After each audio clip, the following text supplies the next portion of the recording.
Put pressure. Pressure. Wanting to take command.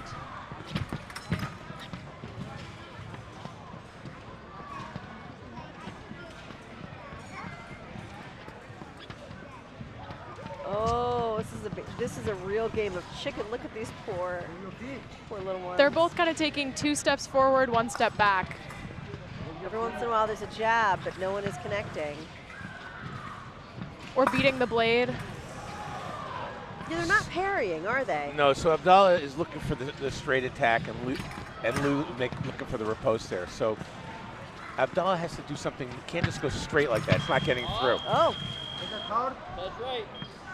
That's just sort of a counterattack. But it counts. Her arm was out. Her arm was out, and she gets it. Sometimes you just run into the other person's weapon, and that's how you get hit. It's more an unforced error, as you say in tennis. I feel like I see that in foil a lot, where they just run. Right. Abdallah's father and coaches said move forward. And she's going backward. Right. Now you see, that's one of the discussions that's recently come up in USA fencing about almost infighting. That little boxing match there. So that's one of the discussions that came up, quite controversial almost, about whether to allow coaching or not. Oh, yeah. So coaching is prohibited internationally, but in the United States, coaching is allowed. Right. And it was determined. It's a business. Yeah, it's a business. I mean, but it was determined, I think there's universal agreement on this now, from halt until fence, a coach can say anything they want. You can give them any advice you want, from after halt and until the referee says fence. But once you stay fence, like the coach said, move forward or go back or whatever, that's sort of generic advice. Or you're in the box, or 30 seconds. That's sort of the rule of thumb, is let that go. That's generic advice. But what they don't want is specific coaching, like on her first step, I want you to do a beat 1-2 into her preparation. They want to avoid that. Yeah, that actually might be detrimental to a fencer, giving them too much information while they're fencing. At this age, that's too confusing and complicated when they need to just focus on something simple. And then at the higher levels, you shouldn't have to tell a higher level fencer to do all this stuff as they're fencing. Like, you're not their puppeteer. I agree with you. And also, if you give specific advice, the other fencer can usually hear it too. Unless it's in a different language. Yeah, unless it's different language. But it was determined, I remember when I was chair of the referees commission back in 02, 03, 04, whatever it was, we said that if it's excessively disruptive, to shut it down. And that it was determined if someone's giving specific advice, that's excessively disruptive. But every referee had a different threshold for that, so pretty much anything goes. It's too subjective. It's too subjective. Is it out now? My coach would usually just yell things at me like, believe in yourself, while I was fencing, and that was more helpful than him telling me, hit her in the head, or pull her short. She, of course, can hear that. Second 3-minute period and final period. Or sometimes we would have code words, like he would say janitor when he wanted me to clean it up. On guard. That's a good one. Janitor, that's funny. Janitor, because a lot of times you're doing the right thing, but it's just not clean. You're making a mess. Or he'd say tool belt if I was like doing too little, and I needed a wider range of things. But he only did this with me because we kind of developed a code, and I think that that worked well for me. That's right.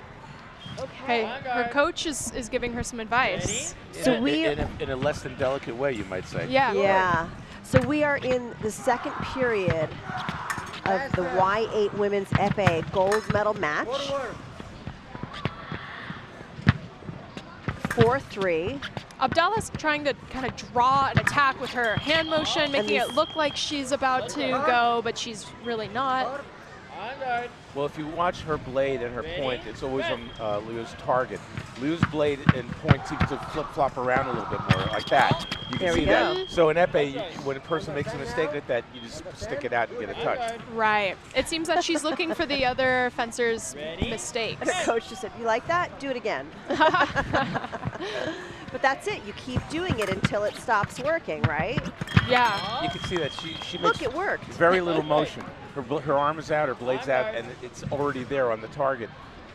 So if I was Liu, I would focus a little bit more on janitoring, cleaning it up a little bit, because she's pushing, but her arm is going all over the place, and she has to control it a little better. Wow. Go Lily Abdallah. Now it's 8-3. Ready? Ben. And we are in 2 minutes down into the, or 2 minutes in. 2 minutes left. Ooh, Woo! That was a challenge. they're fierce. They are. But yeah, she's right now. Lily Abdullah's kind of saying like, okay, are you gonna try it again? I'm Yeah. going to pick you off. I dare you to come at me because right now it's 8-3, so she has the advantage and she can kind of wait it out. And she's doing it. I dare you to come at me. That's what she's thinking right now. Yeah. She has no need to take a risk. Although she took one there. Might as well. Her coach said you don't need it. Ready? Fence. Maybe you don't need it, but you want it. Ooh, Leo got a little too close. Wow, and we have a winner. Ladies on Too guard close, line. too fast. And she There's just stuck to her arm Mom. out. Salute. Aw. Salute to me. Tap lead. I like this guy. He's teaching job, them what they girls. should be 3 times doing. 4 feet, Salute, okay? salute. Great referee. All right, let's get Lily over here. Let's get Lily over here. Oh, Hug from Dad. Hug from Dad. Hug from Mama.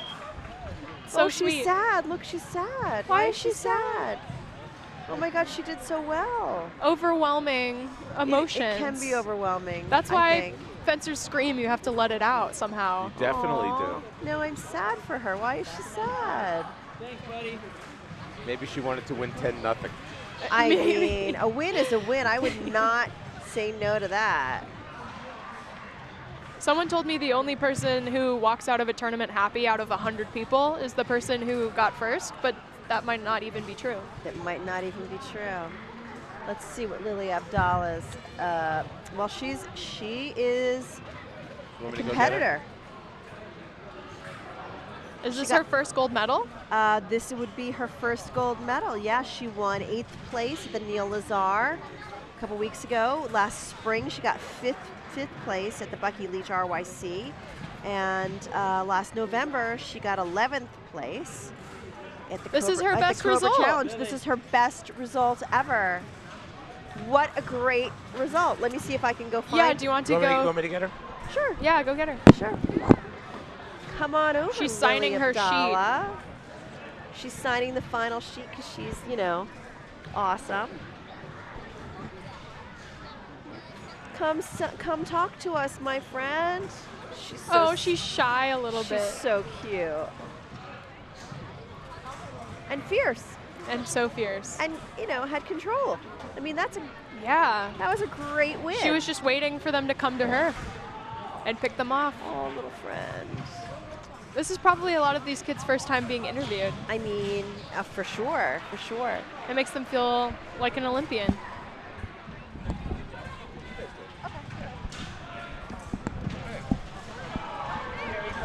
Come and take a seat. Have a seat. Have a seat.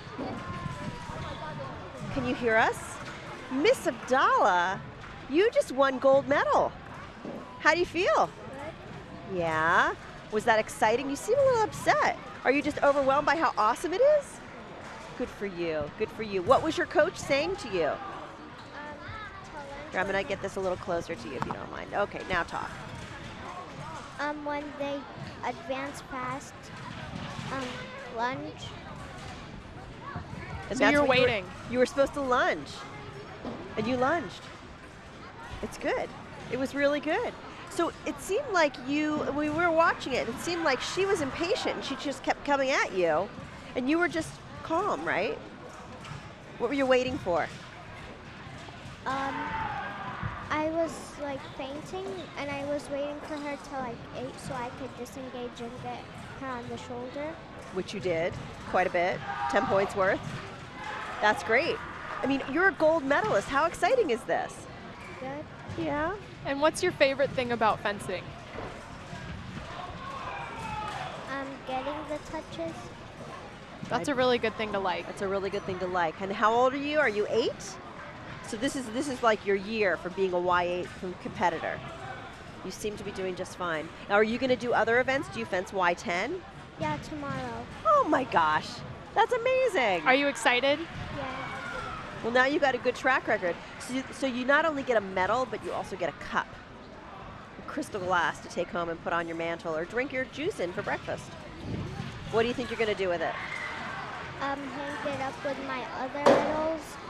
Excellent. How many other medals do you have? I have some from Morehouse summer camp, and I have some from other competitions. Amazing.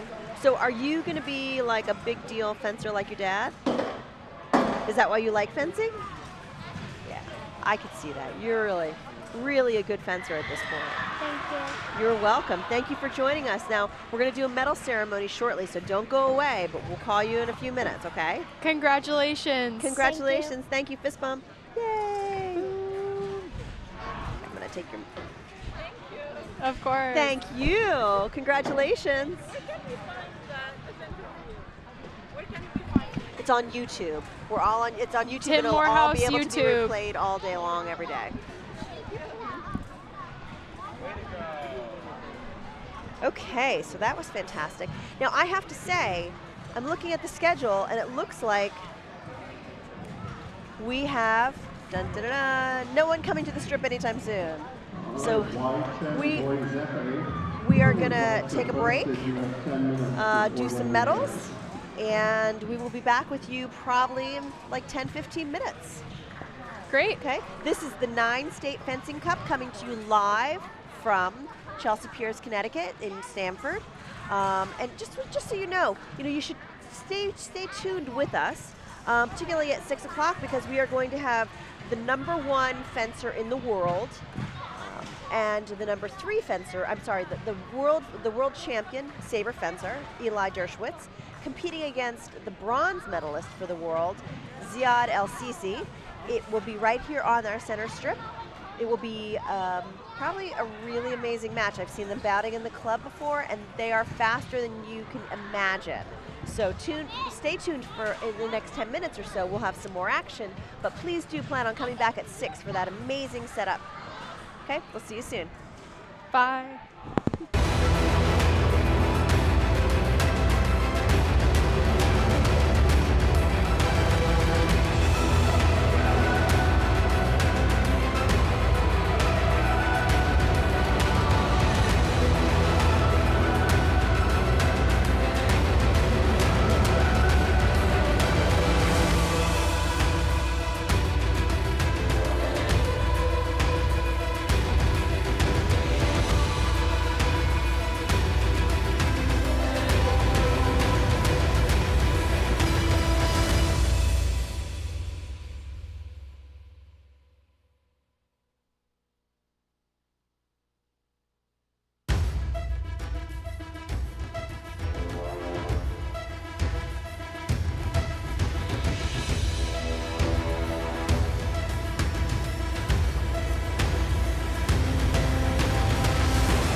gold medalist, Lily Abdallah. Congratulations.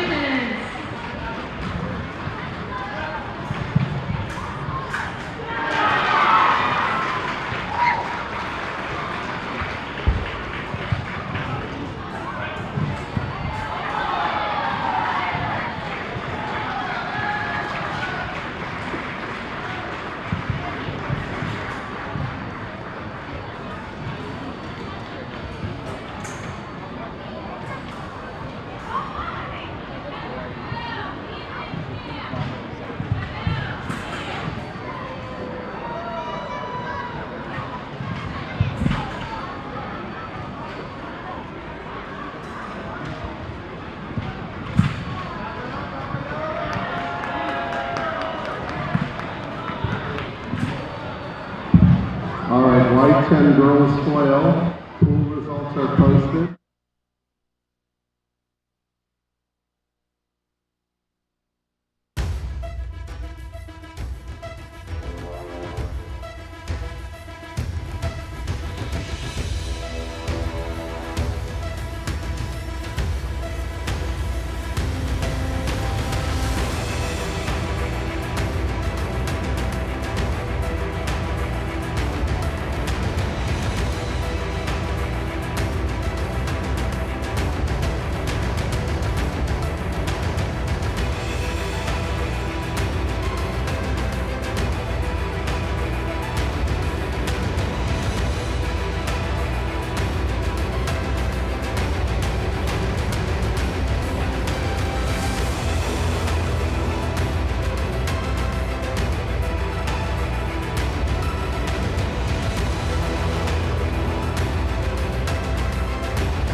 Saber, we will have your pools shortly.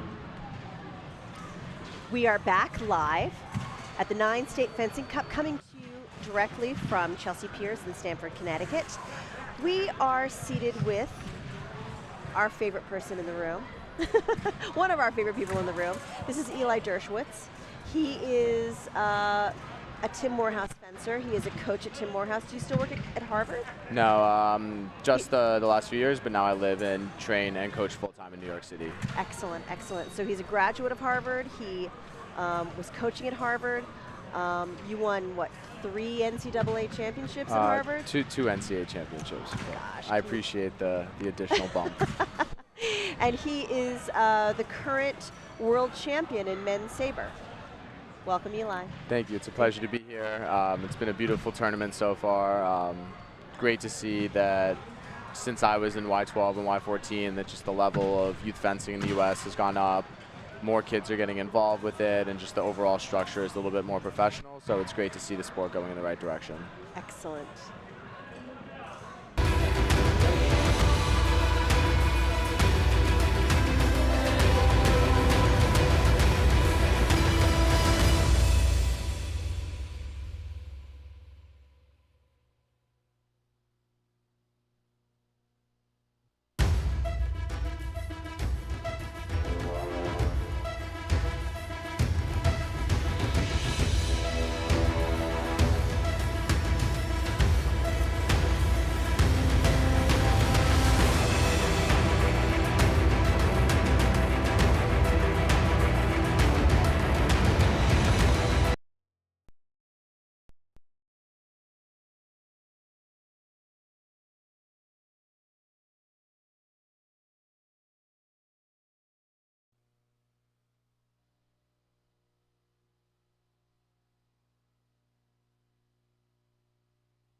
1. Also, Catherine Davis. Without committee, we found some items you own. Catherine Davidson.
Welcome back to the 9 State Fencing Cup. We are coming to you live from Chelsea Piers in Stamford, Connecticut. We are having a break in the action on the final strip, but for now, we're going to speak with one of our favorite fencers, oh my God, I'm losing my mind, Eli Dershwitz. Apparently these moments make us feel human. Eli has joined us. We are still here with Jeff Buchantz, who is an Olympic commentator in the sport of fencing. Welcome, Eli. Thank you. What an honor to have you sit in our chairs with us. I'm happy to be here. It's been great all day just seeing high level of youth fencing, seeing how far the sport's come since I was competing in the Northeast region as a Y10, Y12 fencer. And just seeing a lot of kids enjoying this sport, seeing good energy in the competition, and it's just a beautiful sight. Many of these kids are kids that you fence with, right? Or that you coach, rather. Yeah. Yeah, at Tim Morehouse. You are a graduate of Harvard. You won 2 national NCAA championships there. Yep. You've got a bajillion gold medals and other things. And you most recently won the World Championship in men's Saber. Yep. Tell us about that. Yeah, I mean, it was a pretty hectic year last year. I started off a little bit slow. Definitely had some consistency issues as the season went along, but I felt like my training was good. I felt confident in what I was doing, and I just tried to kind of stay positive and trying to still make very small but incremental improvements in my game throughout the year. I had a very good training camp in France leading up to the World Championships in Milan, and then, I'm happy that it all came together at the right time, and I was able to have, by far the best day of my life in fencing, at one of the biggest tournaments. So you're a 2-time Olympian, correct? Yep. You're going to be a 3-time Olympian. That's the goal, but knock on wood, nothing official. The goal, knock wood, is to be a 3rd-time Olympian. We'll see how that works. But so tell us a little bit, for people who do not know what the circuit is, what does it entail? I mean, I know that you spend a lot of time traveling at foreign World Cups or foreign cups, right? Yeah. So basically our international season is comprised of 8 international competitions in the regular season, 8 World Cups, which will affect your international ranking. And then after the 8 international events of the regular season are over, there's 2 quote-unquote post-tournament or post-season tournaments, which are your continental zonal championships and the world championships for 3 years in a row, or the Olympic Games in the 4th year. The world championships and Olympics are never the same year, so they rotate, based on every 4 years the Olympics. But the continental championships, the North and South American zone are together. There's an African championship, a European championship, and an Asian Oceania championship. Right. And your North and South American championship was the Pan Am Games. The Pan Am Championships. Yeah, Pan American Championships. Right. Yeah. And then you went off to Milan. Yep. And, I'm still trying to, piece together in my head exactly how everything went leading up to it, so I can try and recreate the same system leading up to Paris next summer. Is that a superstitious thing? I am very superstitious when it comes to fencing.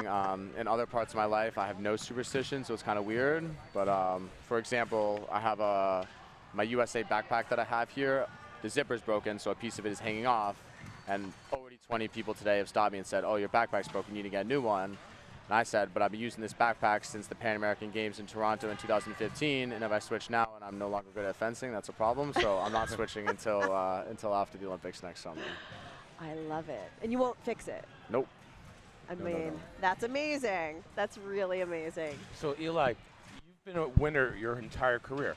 Well, I wouldn't say a winner my entire career. I would say I've enjoyed a fair amount of success over the years, but I would say every good athlete goes through moments of winning and losing. Well, I'm looking at your results here. You have 5 World Cup medals, including 3 golds.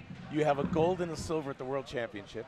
The Zonal Championship you won 4 times. Grand Prix, you have 4 medals, including a gold. You won the NCAA's twice. You won the World Maccabea Championships. Lord knows how many USA Fencing Championships.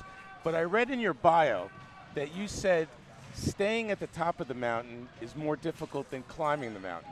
It seems that you've been at the top of the mountain your whole time. How do you keep making yourself better to stay there? I wouldn't say I've stayed at the top. The best season that I had before this past year was the junior-senior year of my college from 2018 to 2019 when I was #1 in the world in seniors.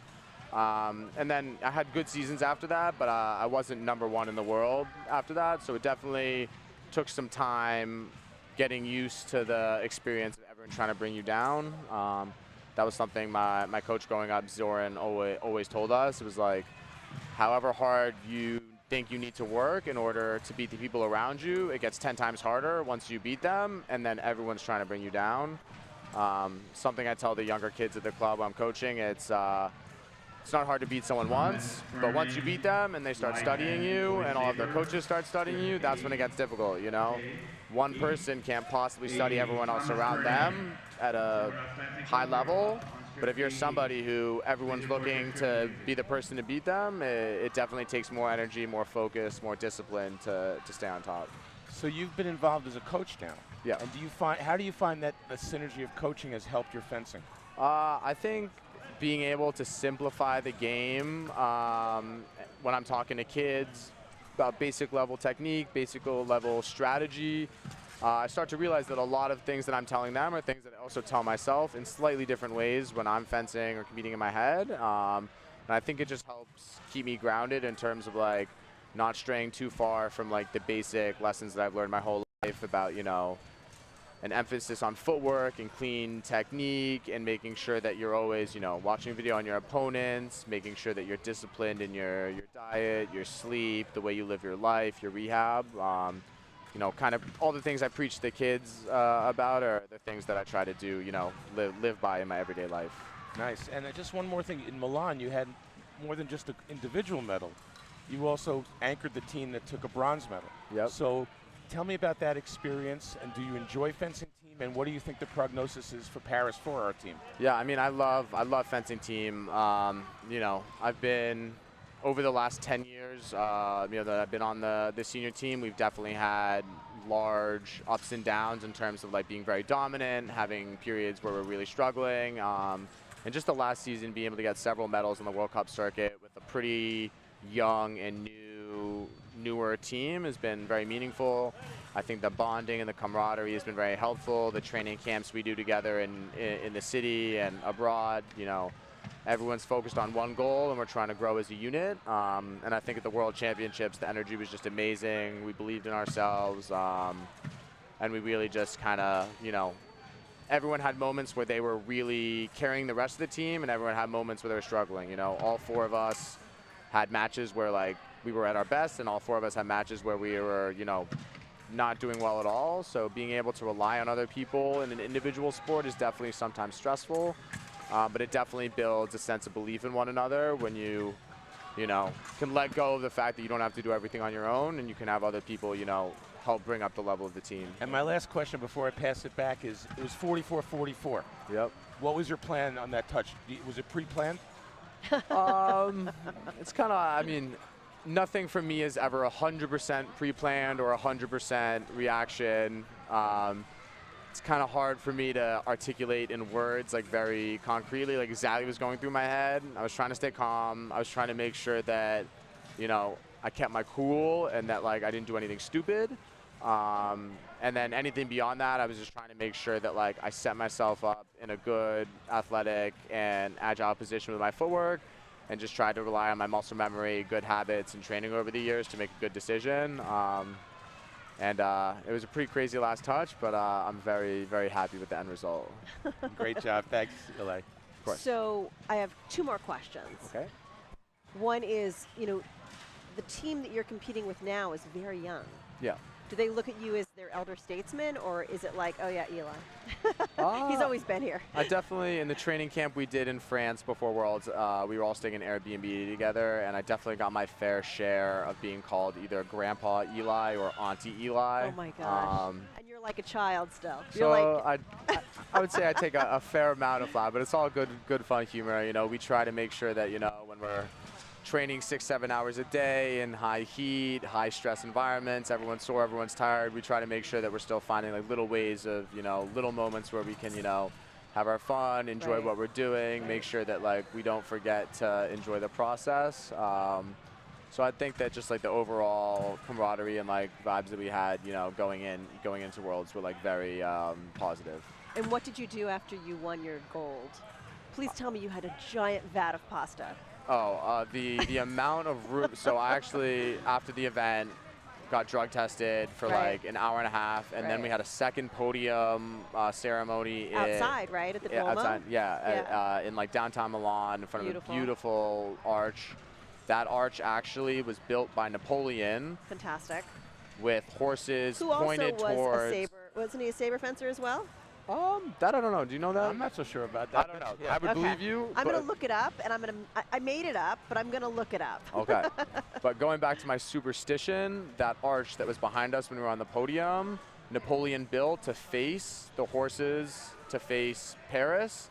So the road from Right. that actually leads to Paris. So for the year before the Olympics, to be taking a podium picture on a historic monument that is symbolic of On the road to Paris is very meaningful to me. So I took that as a That's as a really good nice message. omen. That feels really good. I Yeah. like that. I'm going to take that home with me. That's I excellent. didn't believe it at first. The person who told me, I spent a long time on Wikipedia trying to check it out because I thought they were just messing with me. But That's excellent. So we look forward to seeing you this evening.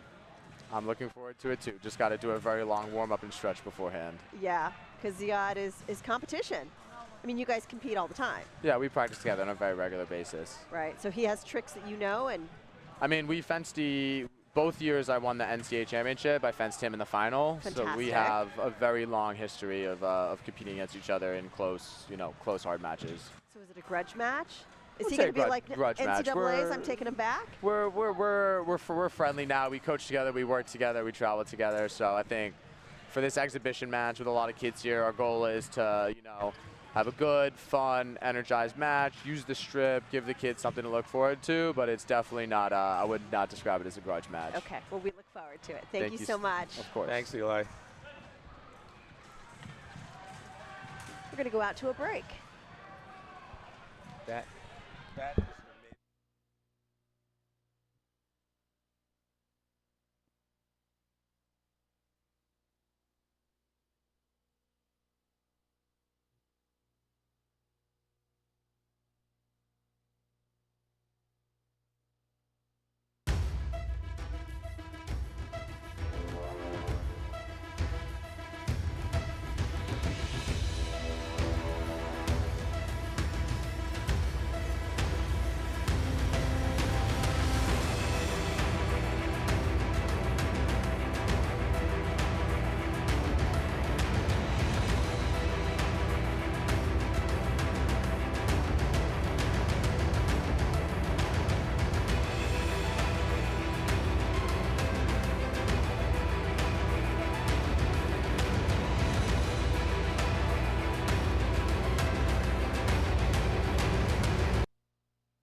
And we're back. We're back at the 9-State Fencing Cup, coming to you live from Chelsea Piers in Stamford, Connecticut. We are looking at the Y10 Men's Epee Final between Jonathan Yoon and Daniel Chen. Jonathan Yoon fences for Marks Fencing, and Daniel Chen fences for Cavalier Fencing Club up in New England. The thing about this is, you know, Y10, they're kids, they're really little. I just looked into their backgrounds. These are 2 kids who are second-year Y10 fencers, right? So that means they've been around, they've experienced the entire circuit, they've gone to RYCs and, you know, SYCs and RYCCs and so forth and so on. Both went to nationals last year. Jonathan Yoon this year alone has won a gold, a silver, and a 5th place medal. Daniel Chen has won 2 golds and a silver. Wow. It's October. It's the first week of October. These kids have racked up massive medals already this season. So I bet this is going to be good. God, I hope it's going to be good. Yeah, it's going to be good. I can already tell. I can feel it. And I was watching the 2 fencers. They were schmoozing with each other and cracking jokes or whatever before the ref came over. So they've clearly been around each other before. I mean, I think that's really interesting about the fencing world. Like, you travel the circuit together, so you see the kids over and over and over again. And when you're hanging out, waiting for your bouts to happen, you know, you become friends, you become buddies. Yeah. Yet they're going to be fierce competitors, I'm yeah, thinking. let's see if they're still buddies while they're fencing. Yeah. And they're off. First period. Oh, my. Chen takes a very kind of like sporty stance. But Yoon is on the move. You can tell when people are having fun when they're fencing based on their movement, and I can tell they're having fun. They seem to be having fun. So I was told by the ref that Yoon got hit in the leg in his semifinal bout, and they asked him, do you want to take a medical break? Do you want to get some ice? He's like, no, just give me a minute. And he was fine. And there he is. First touch of the bout. Nice. All right, 1-0 for Yoon. I think sometimes an injury like that can give you some adrenaline, perhaps, and help you get through a bout, because it's that fight or flight in your brain that gets turned on. Yeah. I felt when I was sick or off or injured, it made me concentrate more, bear down. There was a night I had the flu and I was up all night, not feeling well, and I didn't eat for a whole day, and somehow it helped me with fencing the next day, and I didn't even think I could do pools. And my coach said, just try to make it out of pools. And that was my goal, make it out of pools. And that day I got bronze. Wow. And I felt horrible. Oh, but I think because of that, I was, doing jump parries. I just felt free because no expectations. You did not feel well. Yeah.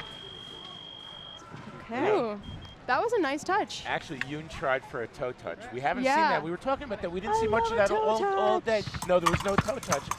But Chen did what is a good instinct for an epee fencer. If someone goes for your toe, you go right for their mask. Right. And he got the touch.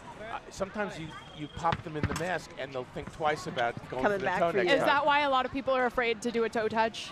Well, part of it. Definitely part of it, yeah. Because that opens up all your target, essentially, to just go straight for the toe, and your mask is right there. It's not fun getting hit in the mask with a stiff epee.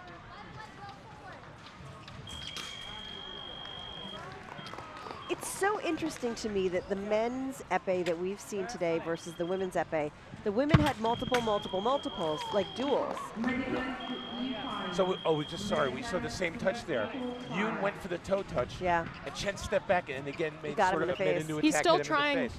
to do the toe touch. Yeah, so that's... He's heard us talking. Oh, see, there he goes. Chen went for the toe touch. They seem to take a lot of risks. I mean, they're 10. This is shocking. Exactly, yeah. But that makes for an exciting sport. And they are coming to the end of the strip, and they are coming to the end of the flange, but it did happen. Okay. Well, the first riposte missed, and the referee said that the remise of the riposte was good before the crossing. Before the crossover, right. Yeah. So we're coming to the end of the first period. The score is 2 for Mr. Yoon and 4 for Mr. Chen. I don't have any idea who's got the advantage today. Well, that's 2 straight attacks in the middle of the strip for Chen, which is pretty impressive because he's the shorter fencer, Right. and he took a risk. Got it. But coming into this, he's the higher ranked fencer. He is. Yeah. So he came out of pools ranked 2nd, and Jonathan Yoon came out of pools ranked 4th. So it sounds A like tiny- they're both tiny undefeated. They were yeah. both undefeated. It could be a touch or 2 one way Yeah, or the other. tiny difference, Yeah. but you know, mentally you could think that's something, a boost. But when you make it to the final strip, you're on and ends at 0-0. What was interesting here, usually in the minute break, the fencers go back to their corners, talk to their coaches, mosey on back up with 10 seconds to go. With 27 seconds to go here, they were already back Yeah, they're ready to go. And the referee said, not yet. They're excited. Yeah, they want to go. Not yet. So we have a comment in our live feed chat. Is the Y10 Men's Saber final done? It is not. We are saving it for this evening at 6 o'clock. It will be part of our final presentation when we have an exhibition bout between Ziad Al-Sisi, the bronze medalist in the World Championships, and Eli Dershwitz, the gold medalist in the World Championships. We will also be doing a couple of other events, one being the Y10 Men's Saber final. So please tune in at 6 for that. And it will be broadcast on television. It will be edited and broadcast on television ultimately, yes. Well, that's very exciting Yes. to see fencing in the United States on TV. True. And there Yoon was able to score on the ankle or the toe finally to get the 3rd touch. Now there's a pattern that's developed here. Yoon stalks Chen down his side of the piece strip, and it's happening here again.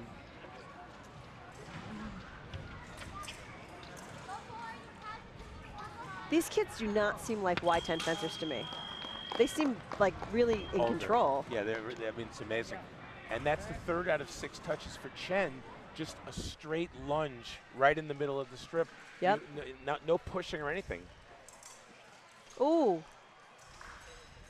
And he got it. He did not get twisted up in it. Nice riposte there by Yoon. Okay.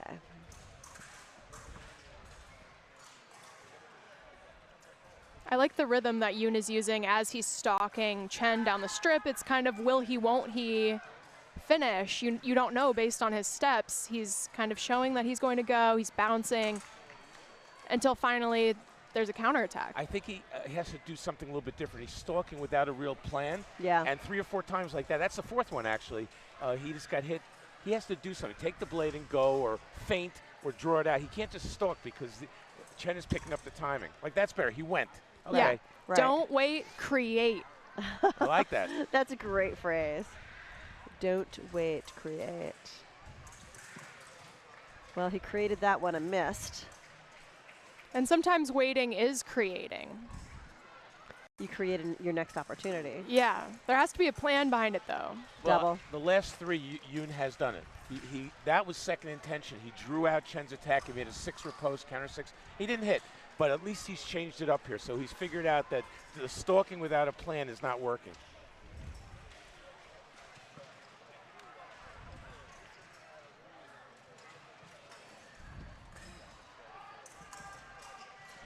Nope. All right, they're getting to the end. He's right on the end. And they both get the points. That's a huge double for Chen because now brings it to 9-7. Oh, right, and 10 is the end. These kids do not seem like Y10 fencers to me. They're so big. Yeah, I keep forgetting it's to 10 because they seem like they're at least Y14. Yeah. Yeah. Maybe Y12. So is Yoon. Oh, wow. Oh. Yoon's got to get in there, get a point. Nope, that's the end of that. Nice. Mr. Chen. That was a lightning fast attack, flesh attack. Boys are happy. Big smile on Chen's face.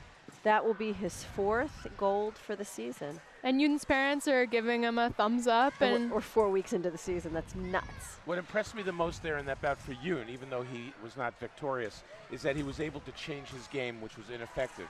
Now, when he started pushing and second intention, it really didn't help. I mean, he was still getting. How they develop that as they get older, because they're starting at such a good place, and it can only go up from there. It's hard. It really is hard to believe. I mean, we talk so much in this country about the coaching, and it's a necessary part of the game. But here, these kids didn't have coaching. They were pretty much doing it on their own, which basically is indicative of the fact that they can do it on their own. And it's almost healthy that they're not reliant on their coaches, because if the coach isn't there, they can do it. Yep, the coach shouldn't be your puppet master. No, but that's the case. If you look at a lot of the fencing that goes on, the synergy between coach and athlete, that's the way it is. And that was about there. You see these kids are 10 years old, and they didn't need their coaches, and they were able to think. Each of them was able to change the game during the bout once or twice. Very impressive. Yeah, these kids are smart. They're on another level. You were saying kids are starting earlier and earlier, as you've seen throughout all your years of fencing. And they're developing earlier and having these thoughts earlier, just because they're some of these kids train every day of the week after school, and they're just learning a new level of discipline. It's hard to believe. And you wonder with a lot of the kids, do they do it because they like it? Do they do it because they have helicopter parents who push them into it so they get them into college? I mean, you know there's a combination of both, right? It has to be. Or do they do it because their parents are fencers? Yeah, or maybe because their friends did it. Or their friends, yeah exactly. Yeah, social thing. So, Y10 what? Boys Epic. The medal ceremony will be in 5 minutes. So the medal ceremony is coming up shortly. And yeah. Let's get Mr. Chen over here. Yeah. Highly ranked U.S. Saber fencer. Let me go get him. Do you see him? Recent graduate of Notre Dame. Harvard. Harvard. Don't lose our guy. So that's Y10 Men's Epic. Please report to the podium.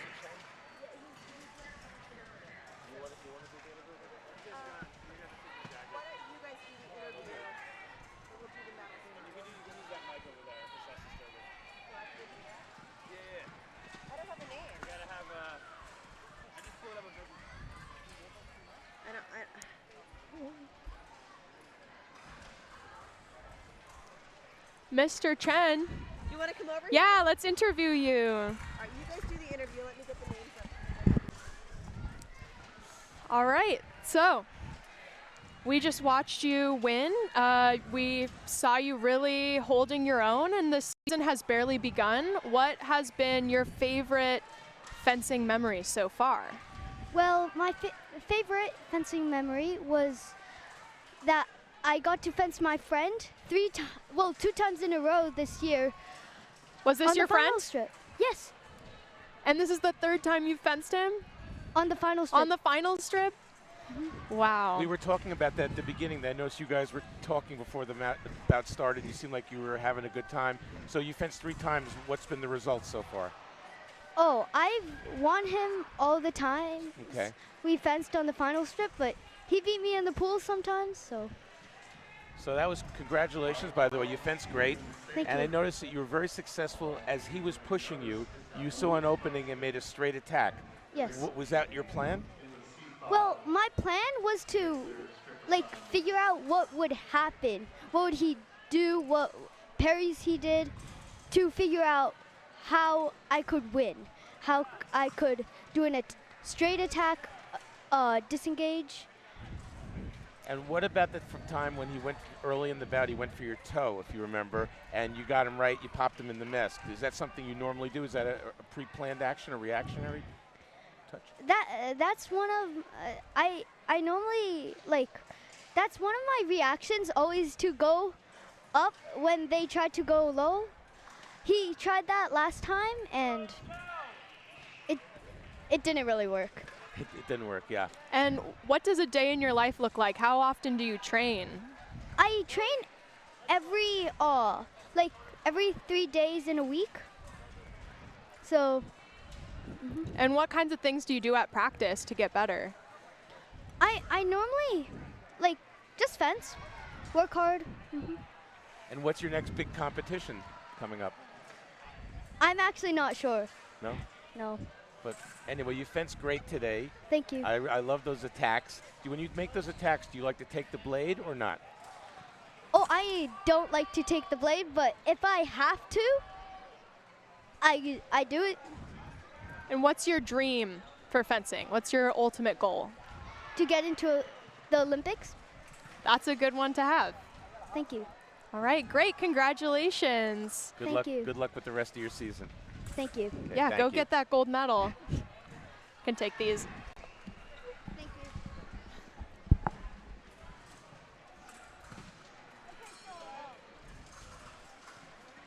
When will The medal ceremony is coming up shortly. Don't run away. Yeah, it'll happen right over there. Thank you. Bye. Good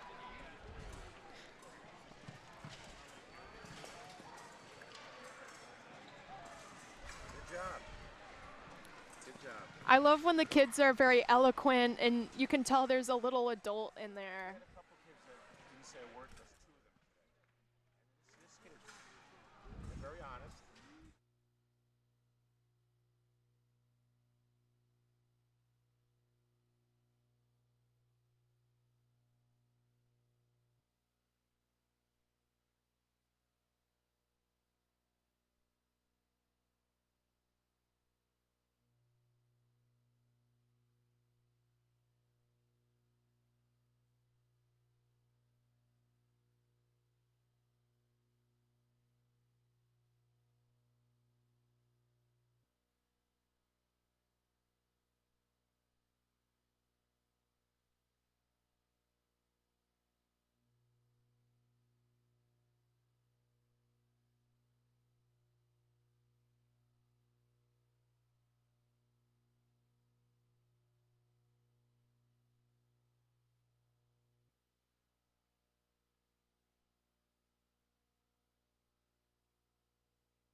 I got it.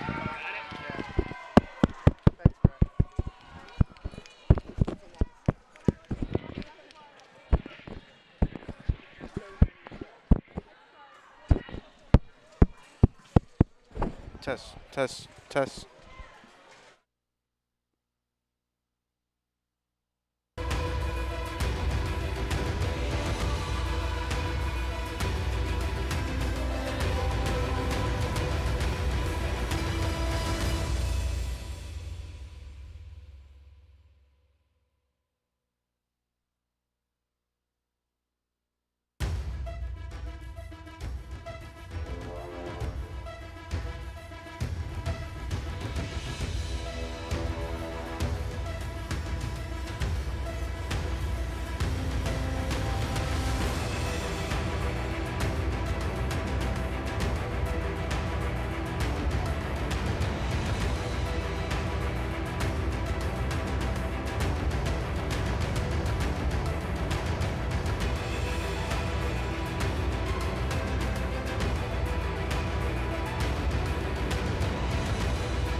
All right, for those of us just tuning in, we're back at the 9-State Cup in Stamford, Connecticut. I think Tim has And we're watching Y10 Women's Foil.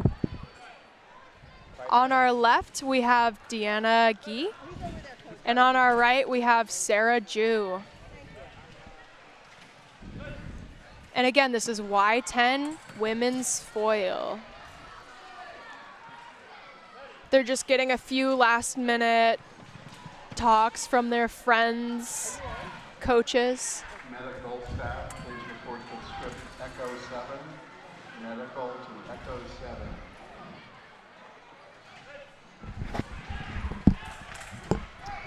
7. Okay, we are about to start. Checking Lisa's weapons. back with us. Getting all prepared, yeah. Lisa Marsh here. Live from the 9-State Fencing Cup, coming to you from Stamford, Connecticut, Chelsea Piers Complex, which is one of the greatest facilities I've ever been to a fencing event at. It seems like you can do any sport here. That is exactly what it feels like. There's giant pools and the ice rink. I walked in, I'm like, I want to do sporty things. I want to so try all fun. the sports. Exactly. Oh, look, there I am walking in. So we have Jay Young. two fantastic young fencers here. Oh, look, my microphone has come back. On our left, we have Deanna Gee, and on our right, we have Sarah Ju. So Sarah comes into this tournament with 2 golds so far this season under her belt. She is from the, what fencing club? South Brooklyn Fencing Club. She comes in 5th place. And Diana is coming in 2nd place. Deanna is coming in 2nd place from SFA, which I don't know what that is. It's in New England. Someone will know. And she has, so far this season, 1 gold and 1 8th place finish, which is pretty fantastic. And we have some good teammates in the audience cheering for them. Yes. Which I love to see. And they're fast. Oh my gosh. I love Sarah Ju on the back of her lame. She has her name in Korean, which is kind of fantastic. Wow. Wow. Wow. That is fire. Shot out of a cannon. Yeah. That was like a galloping, like, I don't know what. That was beautiful. This is the most aggressive foil we've seen all day, I think. And they're 10-year-olds. That's probably why. But they're experienced 10. Oh! Oh my.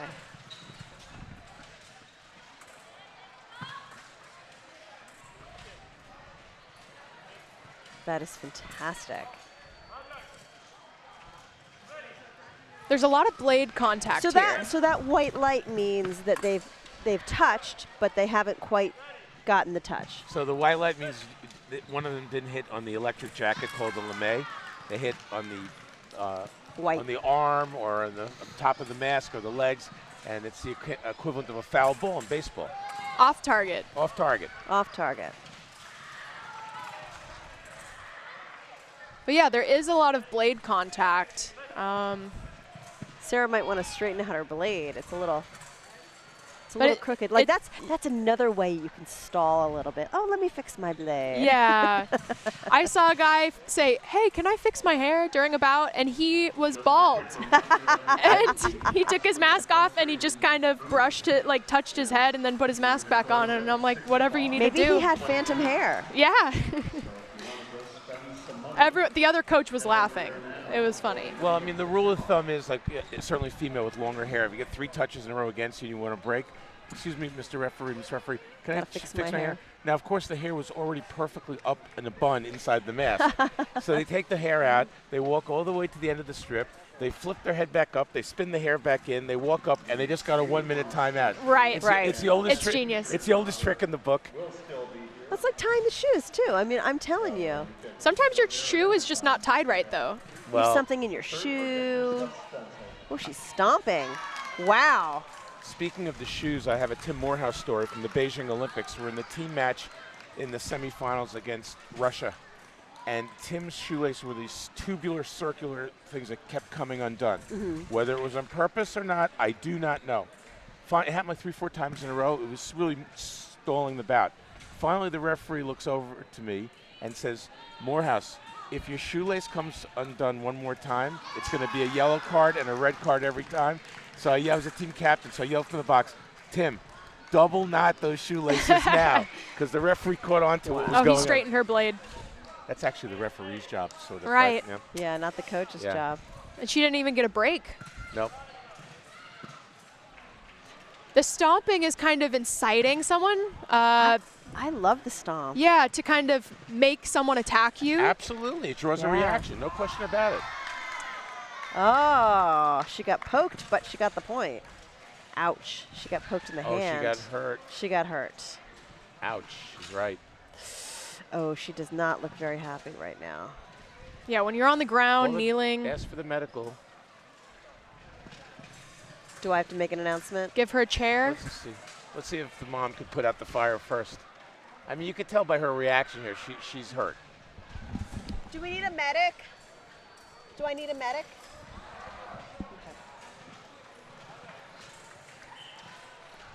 But during a medical, I'm pretty sure no one's allowed to Coach her. To couch, and on the other side we have like a whole group of little girls coming to give. We have medical to the final strip. So she has about 7 coaches over there. Oh, that is great. Look, they're having.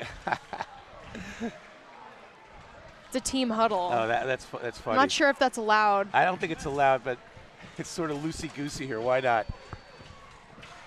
That's funny. Can you guys put the camera on that?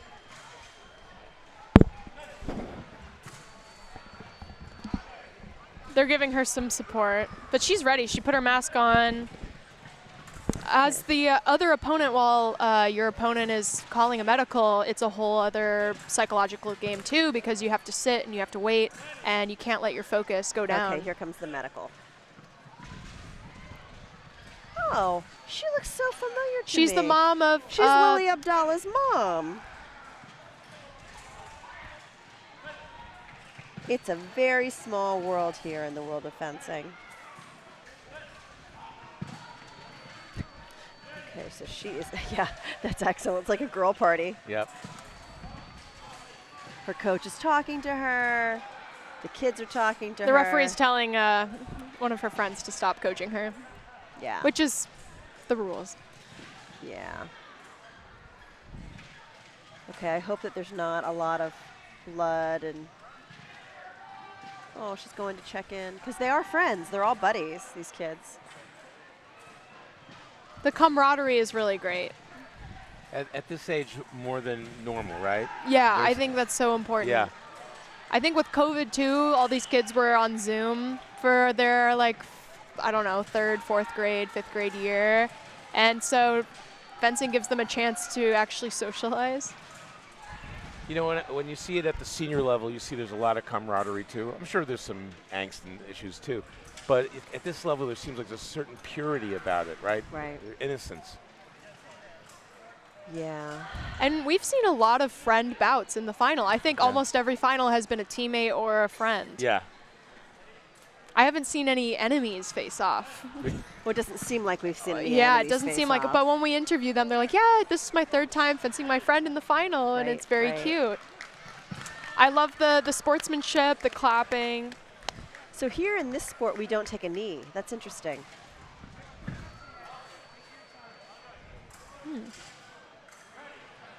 Okay, it looks like she's getting her. She's doing her guard. I mean her. Her blade is still She's getting everything crooked. already. Her blade is still crooked. Actually, I think her father was talking to her there.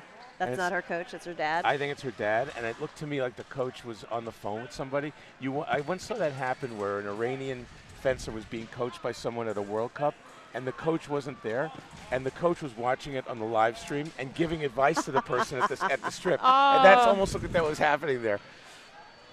It's like, I liken it to when you're watching like a big auction, big art auction. You know, there's always somebody on the phone putting in that last big bid. Yeah. $14 million, please.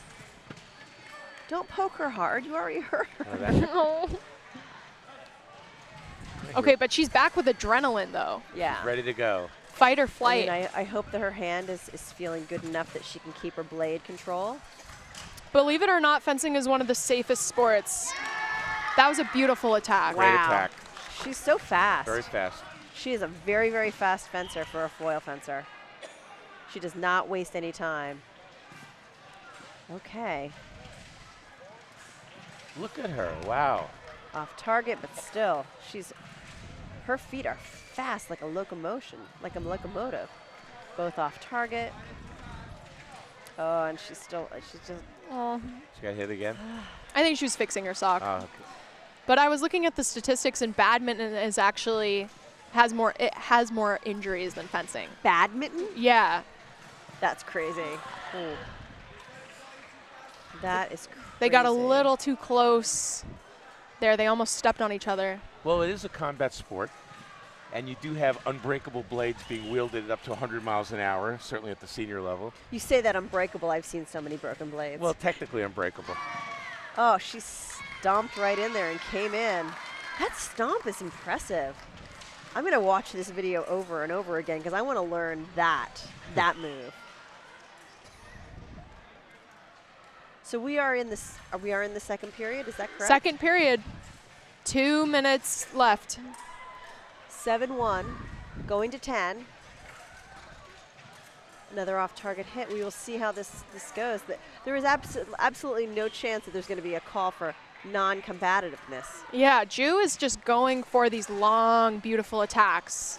Now she's going to the flank or under the arm there, and Gay is blocking it with her elbow. So let's see if Ju goes inside to the inside target this time. She went for the back again. She went for the back. It didn't work, so change your target. She changed the target because she's provoking and she's fast, but that's the wrong target right now. Yeah, it doesn't matter how fast you are if you're just going to hit the same target every time. Stomp. It's just that Deanna's target is bigger. This time went for the shoulder and missed. So it's time to go for the inside target. There's plenty of room in the inside target. Feint to the outside and go to the inside. I think it's because she's a lefty, actually, and I had this problem as a lefty going. I had this move where I would go underneath. Nice counterattack. I would go underneath the other person's arm because they're not used to someone hitting them just right underneath their arm because that's where my hand is as a lefty. And Ju as a lefty, like that's probably her favorite target because I love that target. Yeah, I was a lefty. That was my favorite target as well. It's the best target, but eventually people figure you out. And all you have to do is just put your elbow down and you're going to block it out every time and the target completely disappears. So you have to be ready for that. Or they start parrying too. Yeah. Is there a parry too in foil? There's a parry too. I love a parry too. That's my favorite parry. I don't see it used a lot in foil. But I love it. But in Saber, if people started doing it to me, it was the end for me. So I had to change. That's the thing. You have to learn how to adapt and change and not get comfortable with what you like to do. So we are at 9-3. Let's see if Sarah Ju can close it out. But I'm seeing Deanna make some changes and fight back. Yeah, Deanna's looking for that blade. All right. She got the blade. She got the light on off target on that attack, but that's a difficult target to put the colored light on for Ju. The flank, under the arm. And again, almost under the arm. Yeah. Right where her hand is. This tiny foil target is very challenging. I'm not looking at it like it's something you can do. Well, look at the size of Ju's target. I know, she's so miniature. Yeah. But she keeps getting her. How is she getting her? Now she's up 9-4. Let the other fencer attack you, and then wait. You don't have let her make the mistake. You don't have to provoke at this point. And even with the small target, they're always trying to find a way to wear a lame that's like a little bit above their hips. Oh, I know. Just a little bit. I know they came out with that rule last year. No French cut lames. That's what it's called, French cut? Yeah, because they were really high on the hips. Yeah. There have been bouts lost 15-14 where the other person hits right below the below the lame. That's the difference. Oh, come on. That was a nice action, actually. Back that was and a forth. lot. Yeah. That was a good.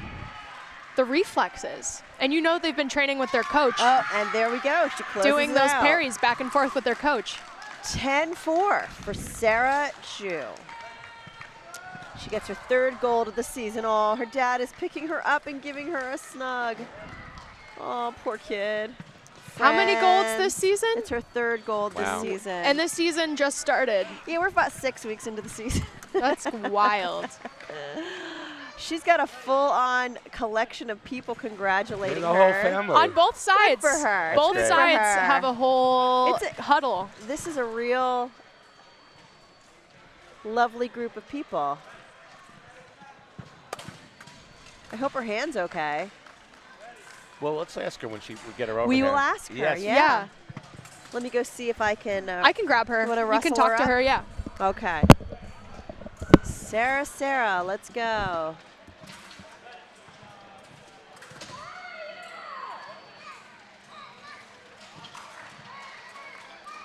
Sarah, she's gonna walk her.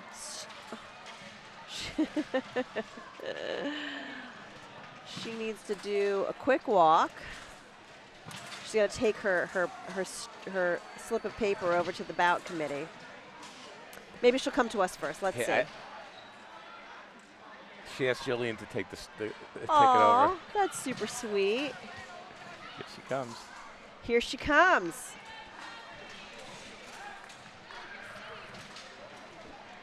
We've got a winner. Come on in. Can you put the headset on? I got it. You can just throw your stuff down, as everybody else has done. Sorry, should I put this down? Yeah. Right, ready? Thank you. Make sure it's a little big, And here you are. Sarah, I am Lisa.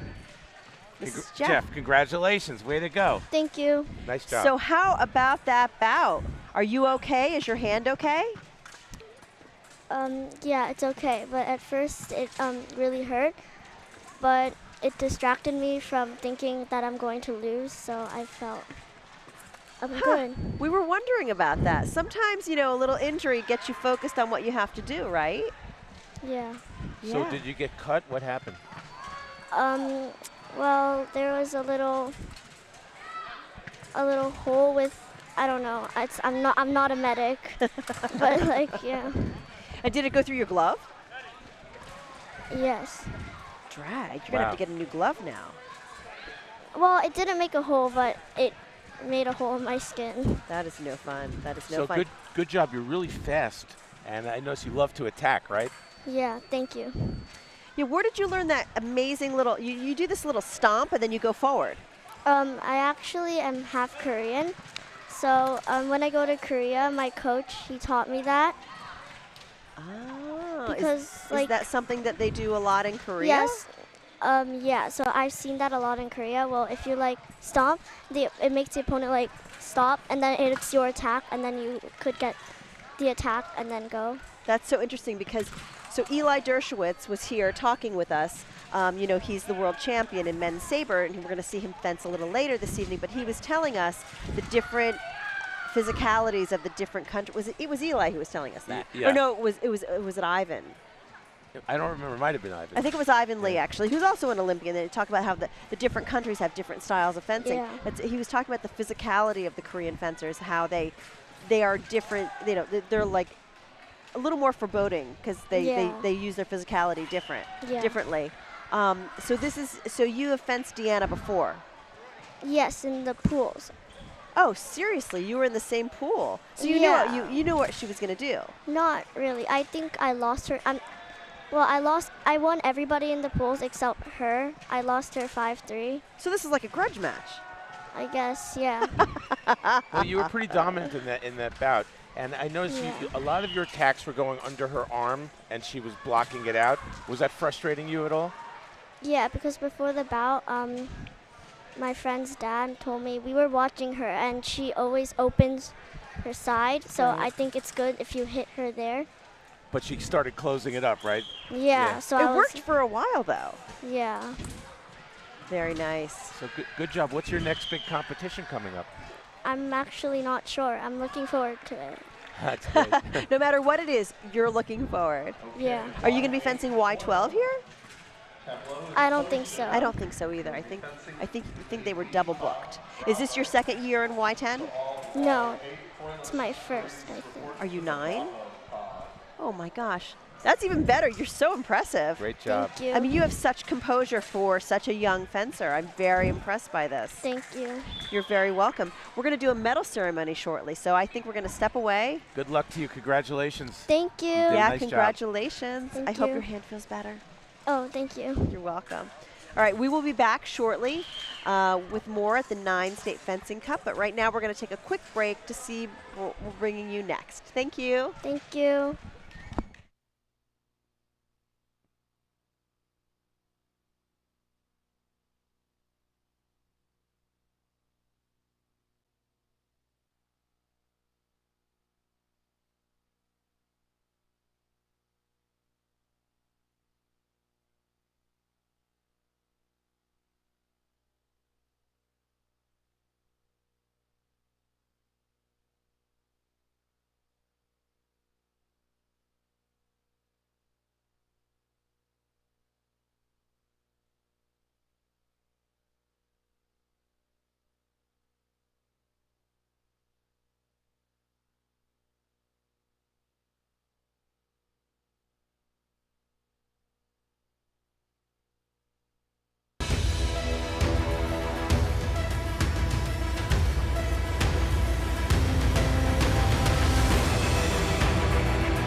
welcome back to the 9-State Fencing Club. It's getting a little loud in here. We're starting to hear some hype up music because we've got a couple of very special events coming around.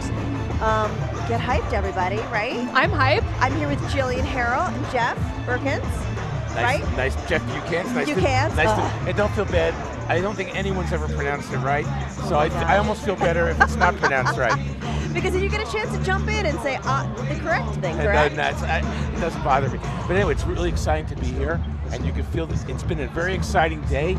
Watching these young kids fence like adults, amazing. I mean, the level of fencing that we've seen today is fantastic. It's amazing, and these kids are thinking on their own, and it's really great to see. Now we are getting ready we're going to see the Y10 Men's Saber final, and that is between Marcus Pinto and Ethan Kim, both of whom fence for Tim Morehouse Fencing Club. And I will tell you, this is very exciting, and I think that we have some comments in here. Is the Y10 Men's Saber final done? No, it's happening right now, Mr. Right Servats. now. And Hallie Yiannopoulos. It is happening soon. And go Marcus, go. Kisses from Brazil from Aunt Gigi. I will tell you about Marcus Pinto. He is a D23 rated fencer. He was the U11 Saber champ in Brazil because his parents are Brazilian, although they live here. He this year won the U13 Brazil championship. So he's gold medalist, like fencing royalty in Brazil. And I remember Aunt Gigi commented last year. Aunt Gigi is always watching our live stream. So thank you, Aunt Gigi. We appreciate it. And the stands are full The tonight. stands are full. Not only to cheer on these two fantastic, we didn't talk about Ethan Kim. He is also a D23 rated fencer, and he has won 2 silvers so far this year. Again, really early in the season for these kids to have such great results. I'm always just picturing what their rooms look like with all their medals hung up and all their trophies. I wonder what they do with their medals and trophies. I mean, you know, I know what I do with mine. I have them in a box, or I have them hanging next to my desk so they go cling, cling, cling every time my knee bangs them when I'm working, and that makes me feel happy. But I'm sure, I heard a story years ago about a girl who was an incredible fencer, and her mom would say, oh yeah, she won gold. She goes in the house, she's like, oh, you had gold, just throws it in the room. In the shoebox. What? Come on! You need a display case. Well, for those that remember Jaws, when Roy Scheider says you're going to need a bigger boat, these kids are going to need a bigger room. They're going to need a bigger room, a bigger shoebox. A trophy room, a whole trophy room. Yes, exactly. Because I've seen these kids on the podium. We saw them last year fencing each other. We've seen them win medals constantly, and they're learning a lot. They're getting better every day. I think we're going to need a bigger boat. I love that. And after, okay, we're going to Tim Morehouse. Let's listen to our founder, Tim Morehouse. State Open. Round of applause for everyone that's here today. An event like this doesn't happen to a lot of people. So first, I want to thank our referees for all the hard work. These guys are here early and late. Please thank all our referees. In the back there, we got our bow committee. Tons of people that help make this happen. So round of applause for everyone who's helped us with this event. I'm going to be really brief, and then we're going to get into our program. Having the sexiest content in the world. So we have really incredible opportunity to see the best fencers in the world. We like there to the first world champion in U.S. history in Saber. I'm going to give you something to try to look at this fine. But the last match in the U.S. that actually aired on TV that wasn't an NCAA competition or the Olympics, probably have to go back 10 years. So a lot of the effort that we're putting into to help grow the sport of exposed people. So let them see another opportunity to our best mentors and just to help grow the sport. So we're going to be taking this to the Emerald Madison Square Garden in 2 weeks.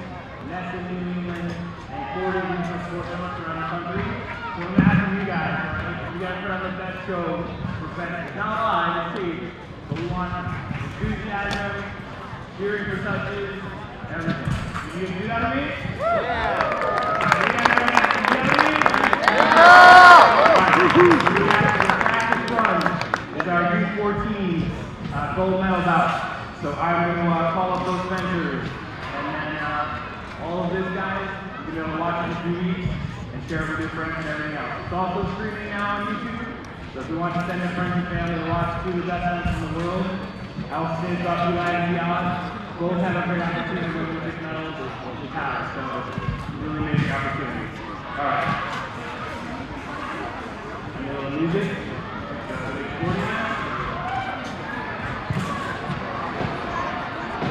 All right, our U14 gold medal match from Tim Morehouse Fencing Club, Marcus Pinto.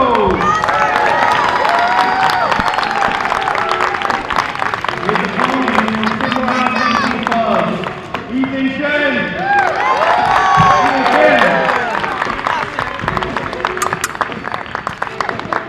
And the referee, Adam Barnett.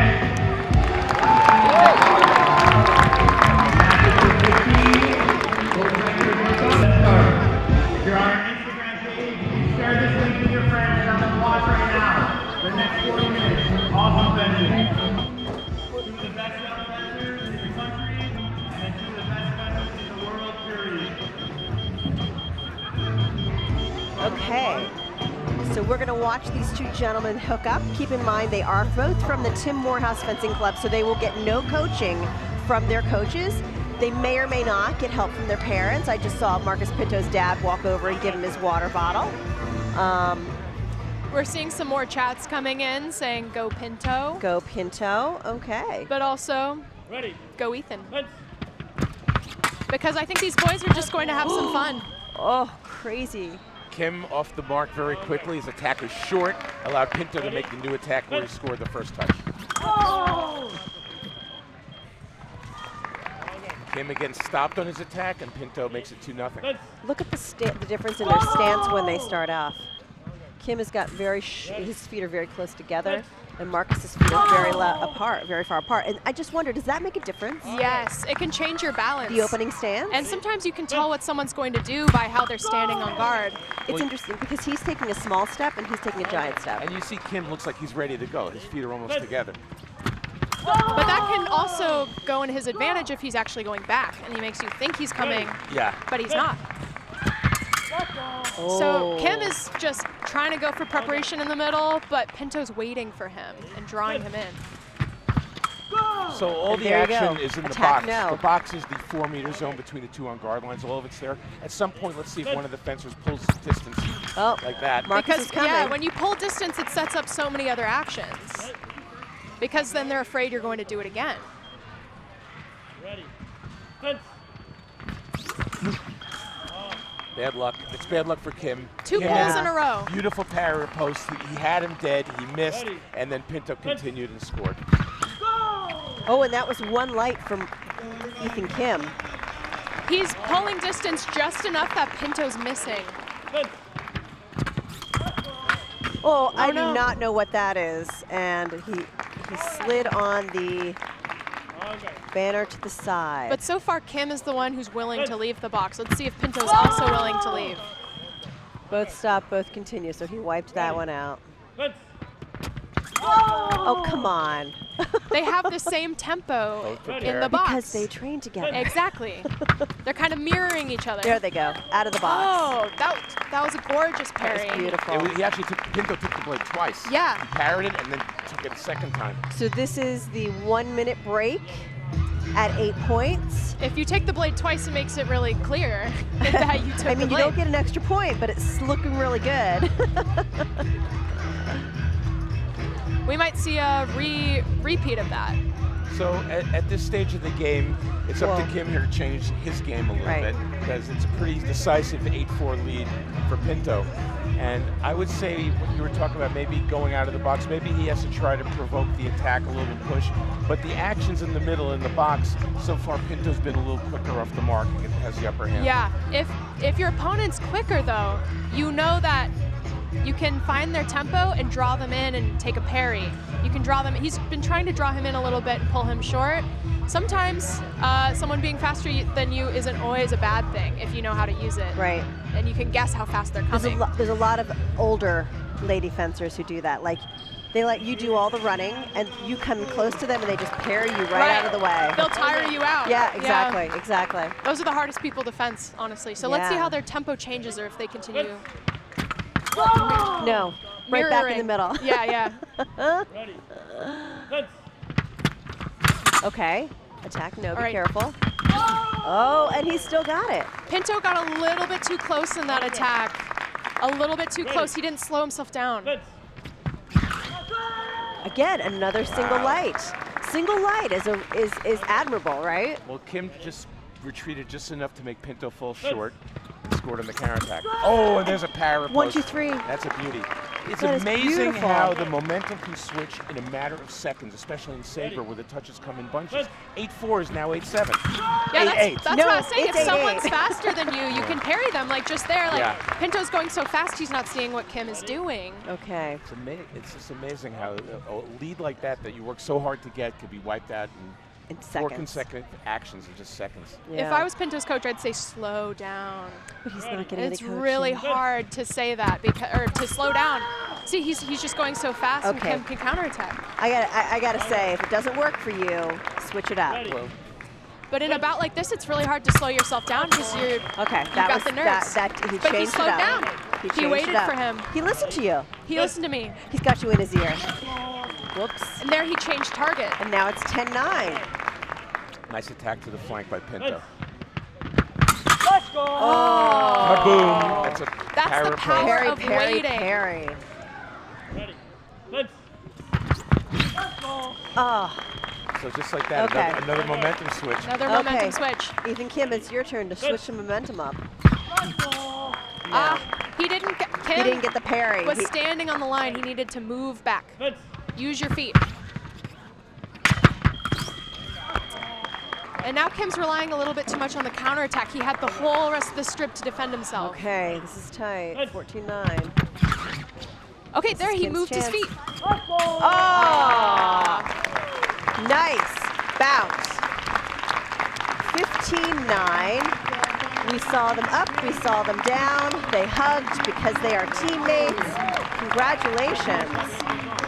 I really liked how the momentum switched back and forth, and that made it so much more exciting. Yeah, 3 different times. Kim is questioning referee about some of the calls, but I didn't see anything there that was that controversial. Yeah, I didn't There were see a it. couple actions in the box that he called simultaneous and didn't give a touch, and that seemed to be the right Rule of call. world It seemed correct to me. champion Eli Dershwitz. But that just shows the level. Please report to the final. That shows the level of fencing when you're able to change. Yes. Should we get Marcus Pinto over here? Yeah. Come to us.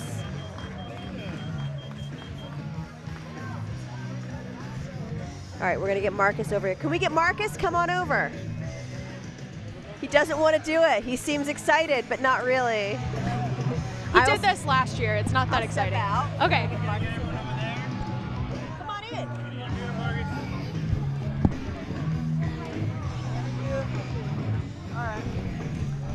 All right, Marcus. Hey, oh god. We saw you here last year. Oh yeah. So while watching this bout, there were so many momentum shifts. You were down, you were up, you were down again. What things did you change throughout the bout in order to come back ahead? I don't know. I kind of in the first half, it kept working. I was just pulling him short. It was kind of like a rhythm. Like I pulled him short one touch and then I went attack on the other. It was kind of like that. But in the second half, I was completely losing momentum. But it took one touch. Like I don't know what I did, but I kind of just went slower. And when I got that parry, when I got that parry, then that completely changed momentum. Then it was my game from there. How do you slow yourself down? I just thought like I was going way too fast. I was rushing. It was like 2 points in a row. You gotta just stop. Like after I got 2 touches scored, I'd always just like walk back, like fix my blade a little bit, just calm down. And I think that really helped, like make me go slower. So nice job. Congratulations. Thank you. You were up 8-4 at the break. And Yes. you're feeling pretty good during the break. Yep. And 10 seconds after the break, it was 8-8. What's going through your head? Oh, I was just the only thing I was thinking was slow down. That was the one thing. I was just like, you gotta slow down. You gotta stop. You gotta like take. I was taking breaths. I was just changing my saber. I was trying to do something to get. Like I just had to. I just had to do something to stop the bout. And once you got the momentum back, he didn't seem to be able to stop it, right? Yeah, he he just kept. He made a few counters after retreating, right? He made a few counterattacks. Yep. So like the one, if I could give him advice, was just slow down. Like after I got 4 or 5 touches in a row, just like change your blade, like fix your blade, say, ref, stop, I need to change my play, or something like that. Like, just stop the bout. Is it difficult to fence a friend and a teammate? I think it's a lot less difficult because I'm friends with them, and like before the bout we were talking like the entire hour we were together before the bout, so it was nice to get ready.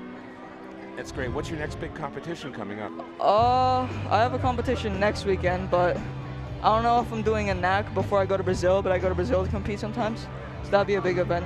Oh, because you're the man in Brazil, right? Yeah, we're seeing this. So what's the field like down there? Is there a lot of saber fencing? It's definitely not as competitive. There's way less people, so I think there's less people to push each other up. But there are definitely some good fencers. There's one guy, Arthur Wolf. He's really good. He's in cadet, I think. No, he's in junior now. But he's like really good. All right. Yeah, All right. we'll have you go get your gold medal. Congratulations. Okay. I'm too sweaty. Thanks for joining us. Obrigado. Thank you so much. Okay. Yeah. I'll shake your hand too. Very sweaty. Oh, sorry, that's all sweaty now. It's fine.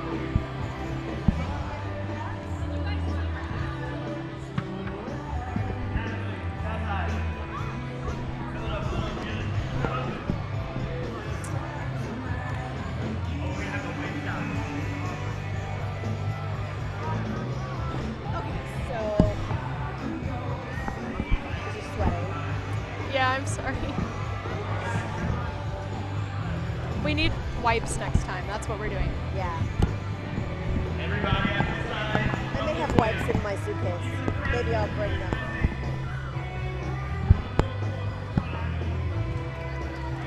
Is it too late? More messages for Marcus. We'll be presenting the He's got a lot of fans. Cup to Eli Dershwitz. What are you going to do with these 6 events that we have not seen yet?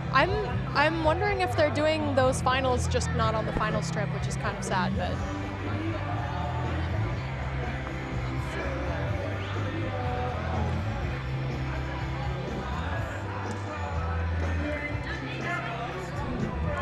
Because are they still fencing? Because it's empty. They're still fencing? They're not Crazy. semifinals yet.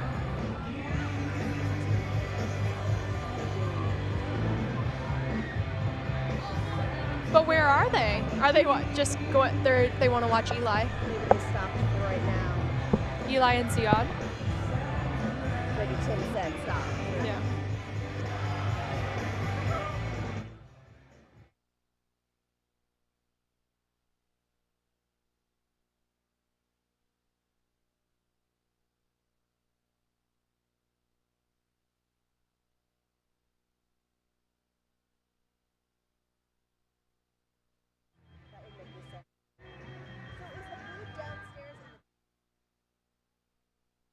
I haven't had any food. 1 minute to start. Everyone on this side can please come this way. Fill in, fill in. Here comes this kid again, making a break for it. That's a new one. Oh, it's New not- baby. New one. That's a new baby. Made a break for it.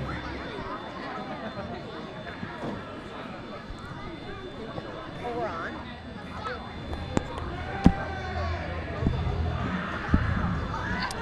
Okay, so we are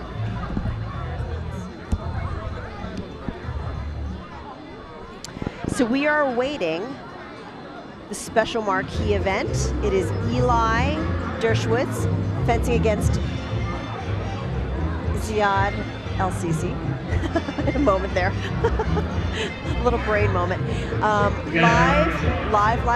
from the 9-State Fencing Cup in Stamford, Connecticut at the Chelsea Piers. We are filling up the stands to have this special exhibition take place. Now these are opponents who have seen each other since they were in college.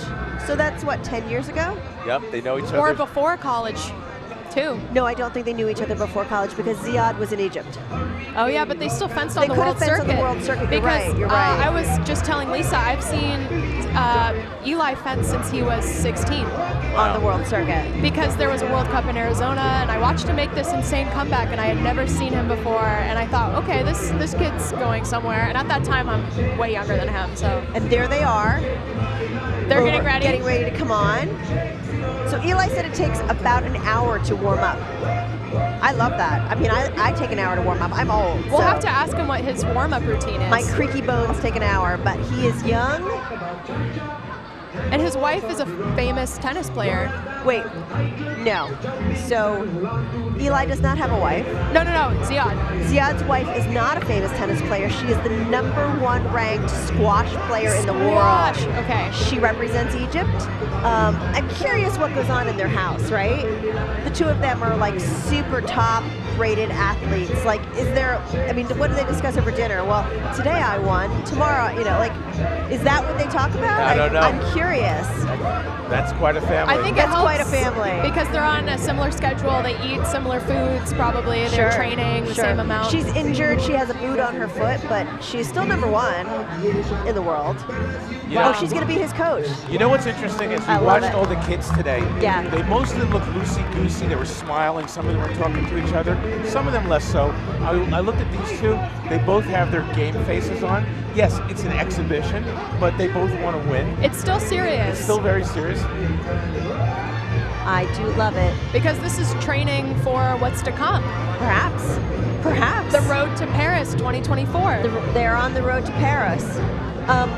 So Ziad has won the zonals in Africa. Yes. So Ziad is going to the Olympics. He's going to Paris, which is great news. And Eli is still on his road, which is great. Well, Eli is currently ranked #2 in the world. And he actually has a second chance to make the Olympics. If the United States team makes it, he'll most likely be in the top 4. Can you explain that to me? Because you can qualify as an individual fencer, but you can also qualify as a member of a team. Right. So there'll be eight teams that qualify, 8 countries that qualify. The top 4 in the world rankings, and then there'll be 1 from each of the zones, from Africa, the Americas, North America, Europe, and Asia. Right. So, I mean, theoretically, if the United States makes it in the top 4, which they could, they just took bronze medal at the World Championship. Sure. That opens it up for another country like Canada to get in. Right. So, love it. Yeah. Love it. There's also a similar situation going on in senior women's foil. The only reason that I know this, not that I'm like a senior women's foil expert, is that there's a young woman who fences for Tim Morehouse, and she is now a freshman. She fences for Canada, and so her name is Sabrina Fang, and she was a top-rated fencer in America. You know, she did all the knacks and everything. She grew up in Westchester County.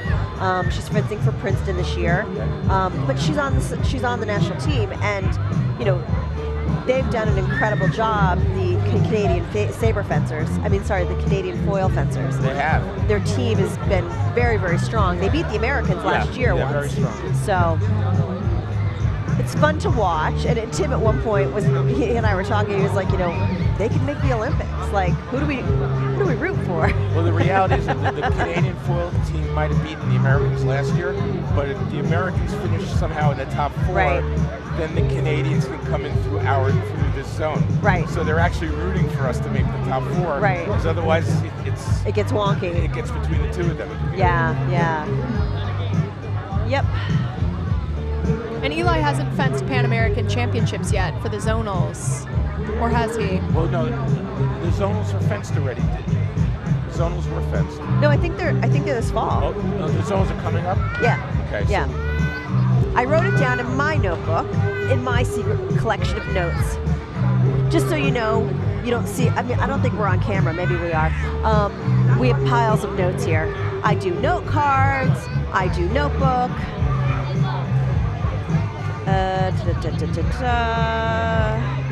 Thought I wrote it down. I did not write it down. But that's why Eli's still on the road to Rio. Exactly. So we'll see 2 Titans facing off. Correct. Which is very exciting, I have to say. What is that horrible beeping noise?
This summer in Paris 2024.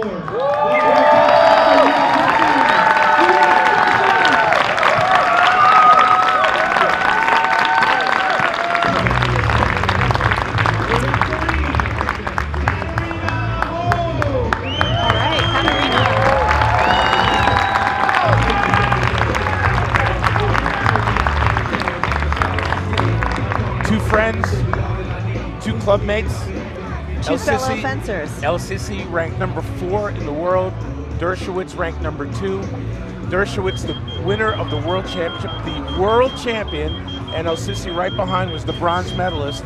And here we are at the 9th State Fencing Cup, this wonderful exhibition. And I asked Ziad earlier, like, what's your mindset going into this match? He goes, I just want to have fun. That is the best fencing you can have, is when you want to have fun, because you just let go, you let the spirit of fencing take over, and the best actions happen. I'm really excited to see this. It's like an unstoppable object versus an immovable force. That's so true. What is interesting is that Eli is a lefty, but he's on the opposite side that he normally would be on. Well, we can see it better from this angle. The camera can see it better, correct. And that's the way it always should be. Yeah, so the camera can see it. In baseball, they don't show it from behind the barrel. Correct. They show it from facing. Ooh. I was going to say, one thing you're going to expect to see in this bout is that Eli is the pull short king. He can distance parry like no one's business. I don't know how he pulled Ziad short. What I love about Ziad is watch his footwork. Just watch his, he's like a dancer. He scored the first touch there in an attack. And here comes Eli pushing and scoring. Yeah. Ziad was trying to parry that, but he didn't have a lot of room left to move on the strip. No, he did not.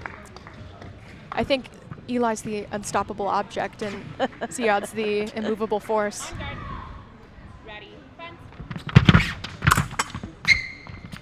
He's going to be really patient. Beautiful. A lot of people compare fencing to a dance, and it is true. Yes. With the footwork and.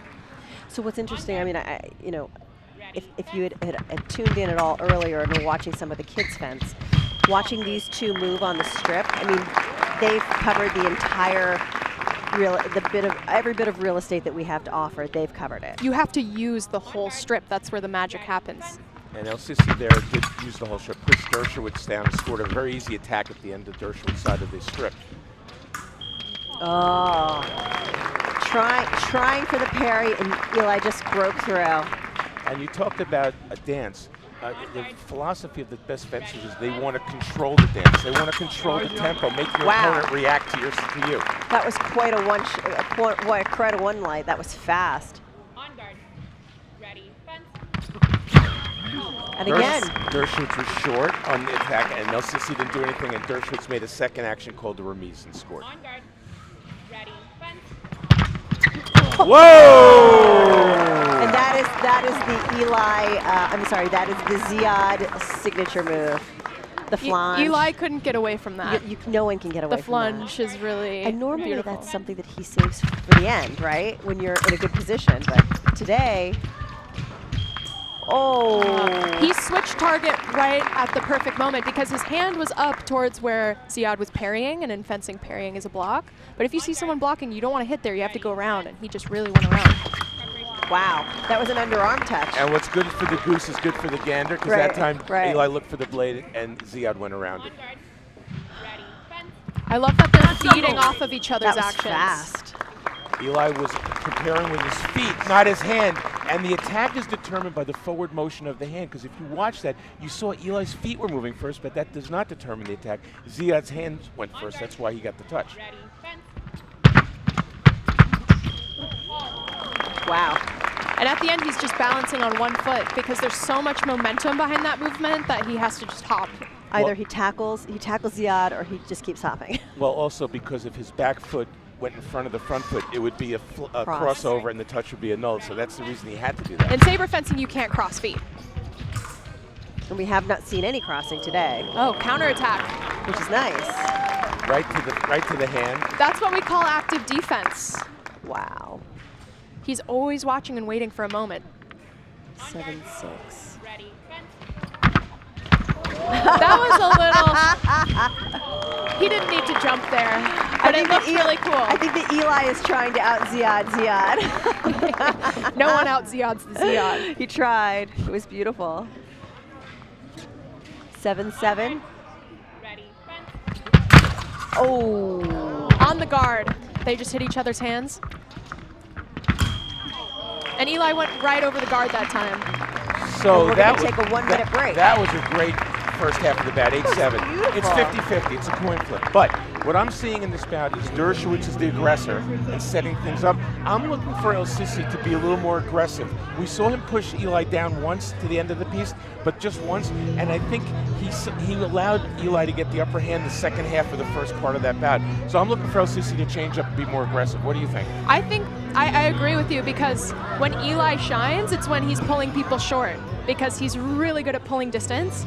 And I think he might enjoy Ziad attacking him a little bit more, just to show off how he can pull him short and then get that attack again.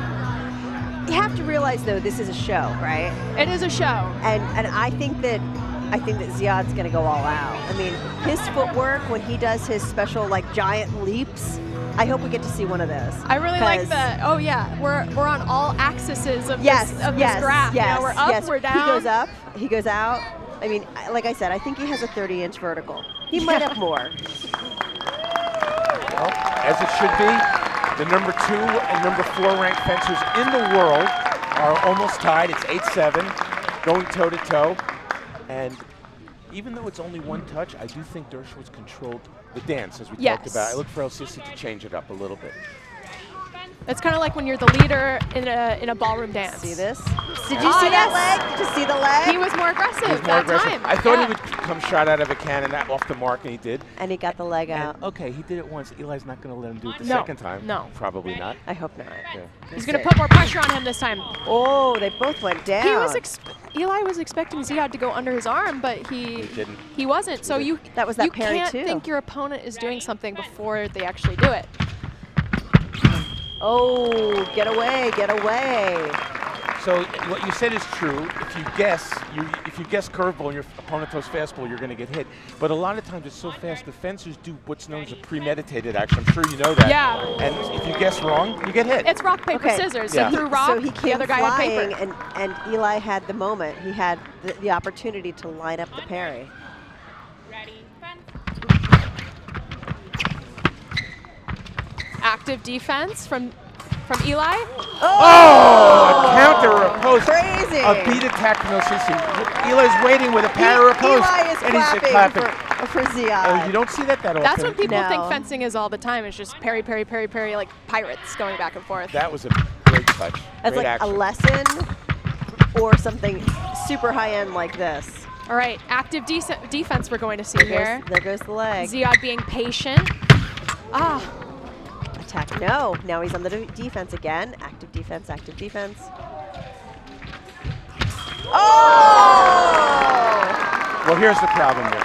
Once you get pushed to the end of the 2-meter zone there's no more, you can't retreat anymore. You have to take a risk. He did. Nowhere else to go. There's nowhere else to It was the right choice, actually. He was parrying in the right spot, but Eli just powered through it. He's having sock All right, it's 11-10. Problems, so they're buying some time. Yep. Got to take a breather, reassess. Yeah, get my mask back Slow on. down like Marcus Pinto. Okay. Socks are good. Ready, fence. Whoa. I'm surprised Eli stopped short there. He was short. Instead of finishing. He stopped short and he just blinked and got hit on the counterattack. What's crazy about number 1 and number 3 is the difference between number 1 and number 3 is so small. And when you're at that level, it's just it's like your fine-tuned engine. Yeah, any given day could be either one of them.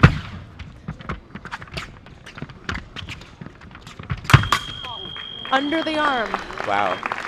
A little bit of a surprise action here. Eli looked a little bit surprised there, too. Yeah, but before he had that premeditated action where he was trying to parry that. He didn't premeditate that one. No.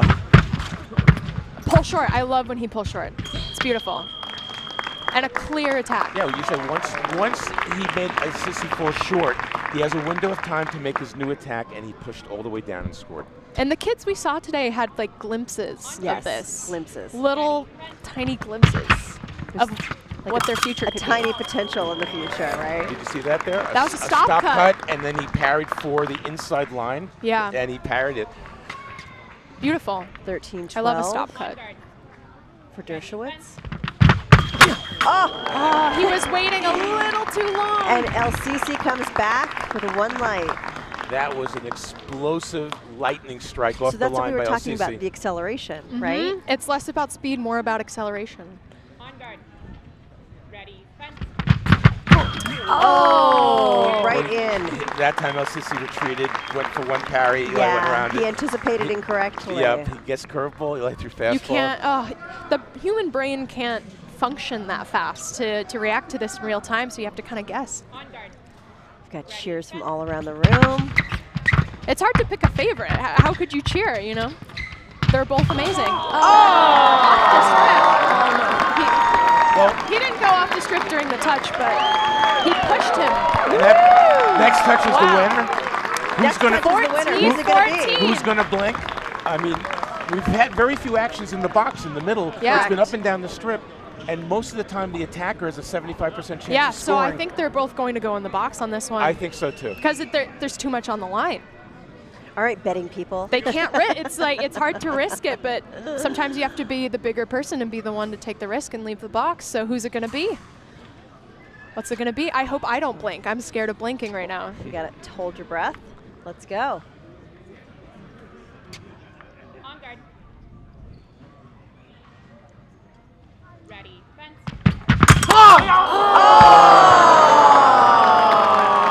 So, Eli blinked.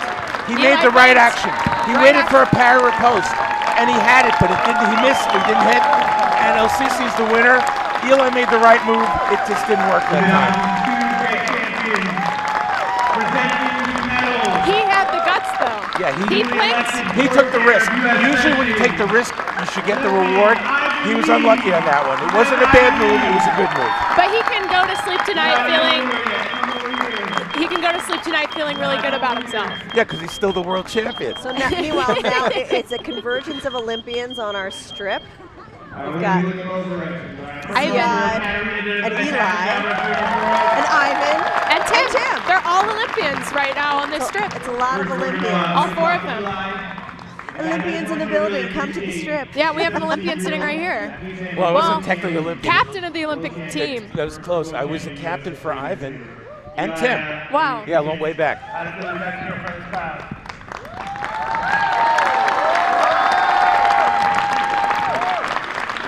Amazing.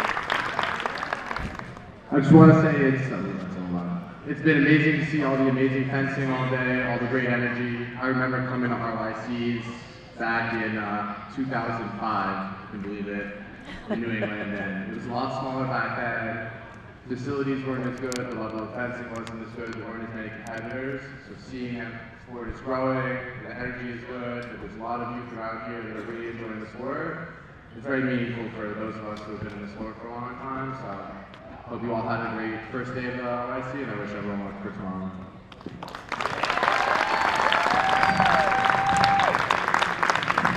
I'm going to let Ivan lead, say a few words. I was my Olympic teammate, longtime national teammate. He's doing incredible things at LIU. He's the board chair, US fencing president. Ivan, can you say a few words? First of all, I'm really glad to be here. It's great to see so many people coming out for a regional event, a local regional event. And I echo everything that Eli said. When I started fencing, guys, you wouldn't see this many people at a national tournament. Okay, so USA fencing's come a long way. The sport is growing tremendously, and you know, on behalf of the board of directors and the national office, shout out to Tim Morehouse, man. Like Tim and I competed against each other and together on the U.S. national team for almost an entire decade. And I never thought in a million years, I knew this guy had a strong work ethic. I didn't know he would do all this. So I'm really proud of him, man. And hands down, the best promoter of the sport. We need more people like you in the sport to continue growing the wonderful sport of fencing. So really good job, and all the best to Ziad and Eli as you guys prepare for Paris. I wish you all the best. I will be out there cheering you guys all the way. And by the way, it's really easy to want to promote the sport because we honestly have such a fantastic community and such incredible champions. to present our 9 State Cup Olympian Challenge trophy to Ziad El-Sisi, Ivan Lee.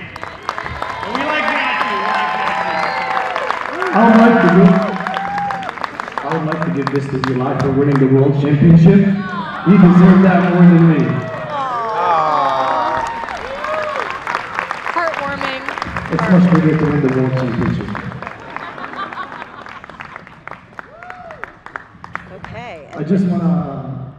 I want to thank Ivan for what I agree with what he said, that U.S. fencing is really helping all of us get together in such an event, as well as Tim Morehouse for raising the bar so high. We've never seen a local tournament or regional tournament that looks like this, so I want to thank them all. I want to thank all of you for being here. I want to wish good luck to all the future champions that I see here. Me and Eli were talking earlier this day. We seeing all of them fence and the level they're fencing at. I wish I was that good when I was their age. So I wish them all the best. Good luck, guys. Thank you.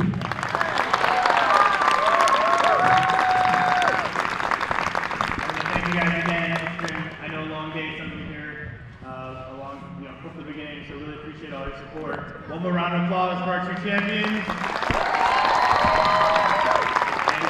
We want you guys up on the podium. If you have a chance, go check them out in Paris if you can. And all right. So they're going to be hanging out over there. If you'd like to get some pictures and stuff with them, you can head out over there with them. I think they have your medals. No, but you can take a picture with them. It's all good. And if you want to stick around, we got some incredible events here. We're going to have our U12 Girls Saber Finals in 2 minutes right here. All right, so one more round of applause. We want to say happy guys. And we'll start our U12 Girls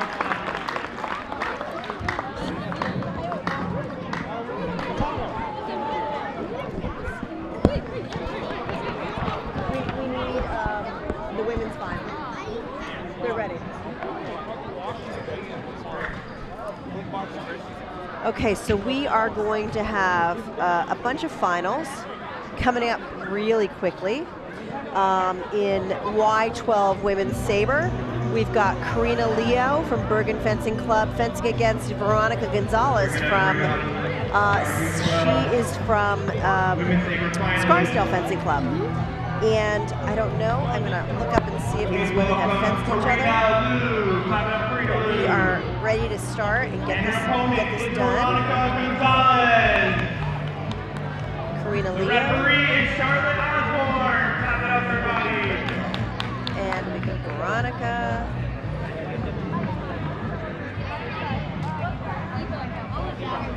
This is excellent. I need to change this.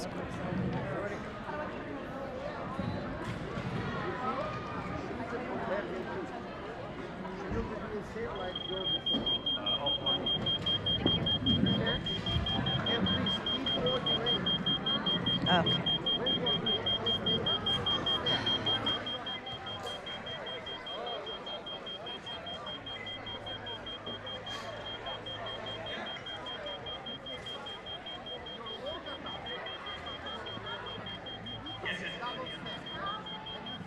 Okay, so we are getting ready for another final. We got to clear some of these people off the strip. Hello. Everyone wants to take a picture with Eli and Ziad. Everyone is gathering around Eli and Ziad. I'll be right back. I'm gonna go get a picture as well. Okay, we're gonna lose Jeff to go get a picture. Okay. I'm gonna get a picture too. I'm not gonna get a picture. They need to make way for these amazing athletes here. Yeah. Because these women have been waiting long enough. They've been waiting. I mean, I'm sure they had to go through a whole new warm-up. Our Y12 women's saberists.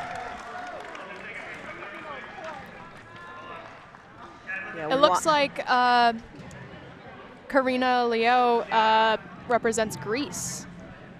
Oh, yeah. On her look lame. at that. I mean, you can put whatever country you want on your lame. Correct. Well, you have to represent that country. You have to have, right?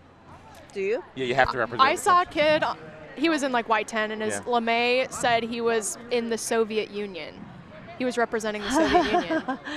That's a parent playing a joke on him. Yeah. That's very funny. And I mean, I'm like, okay, you can print any country on your LeMay, but right.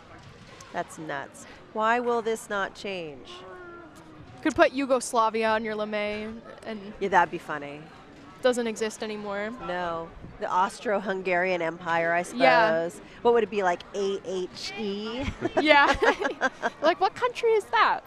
I mean, you know, there's a bunch of, Myanmar used to be Burma. What else? What else do we have that we could rename ourselves as? Rhodesia. Oh my God, all the African countries. Yeah. There's so many that have changed Yeah, names. yeah. So, yeah. We should talk to some, we have some incredible coaches at our club who come from Africa. We should ask them. In Senegal. Yeah. Yeah. Yeah. We should ask them, what's your favorite former African country? Big lunge from Veronica Gonzalez. Who started her fencing career at Tim Morehouse, by the way. And she switched along the way to Scarsdale Fencing Club. And that was a one light. That was beautiful. That was a really nice long reach from by Karina. Right under the wrist. Those are the kinds of things I aspire to.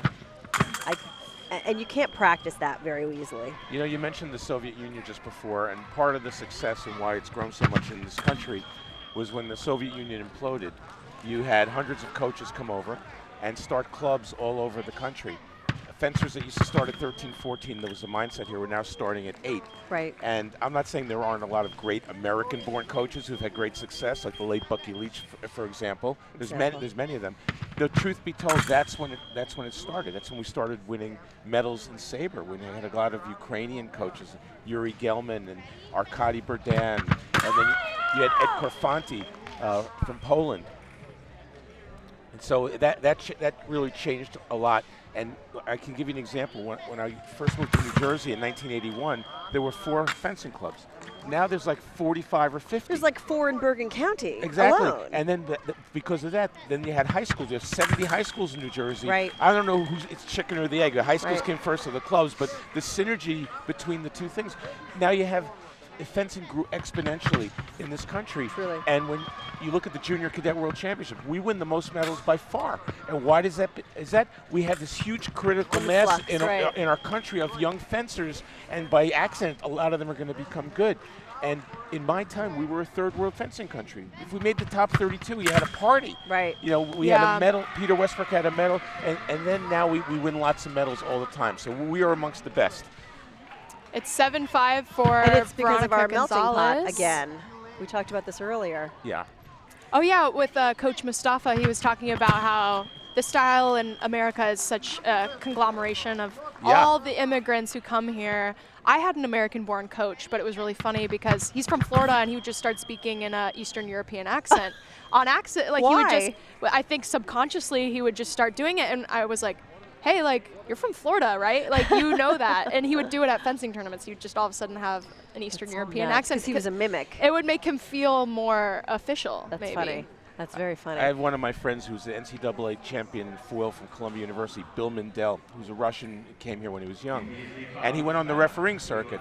And one time, one of the Russian coaches basically cursed him out in Russian. So he didn't know that Bill was Russian. So Bill just came over to him and says, I know what you said. Here's a black card. And that was it. Right. So you have to be careful you what never language know you who speak. speaks what, right?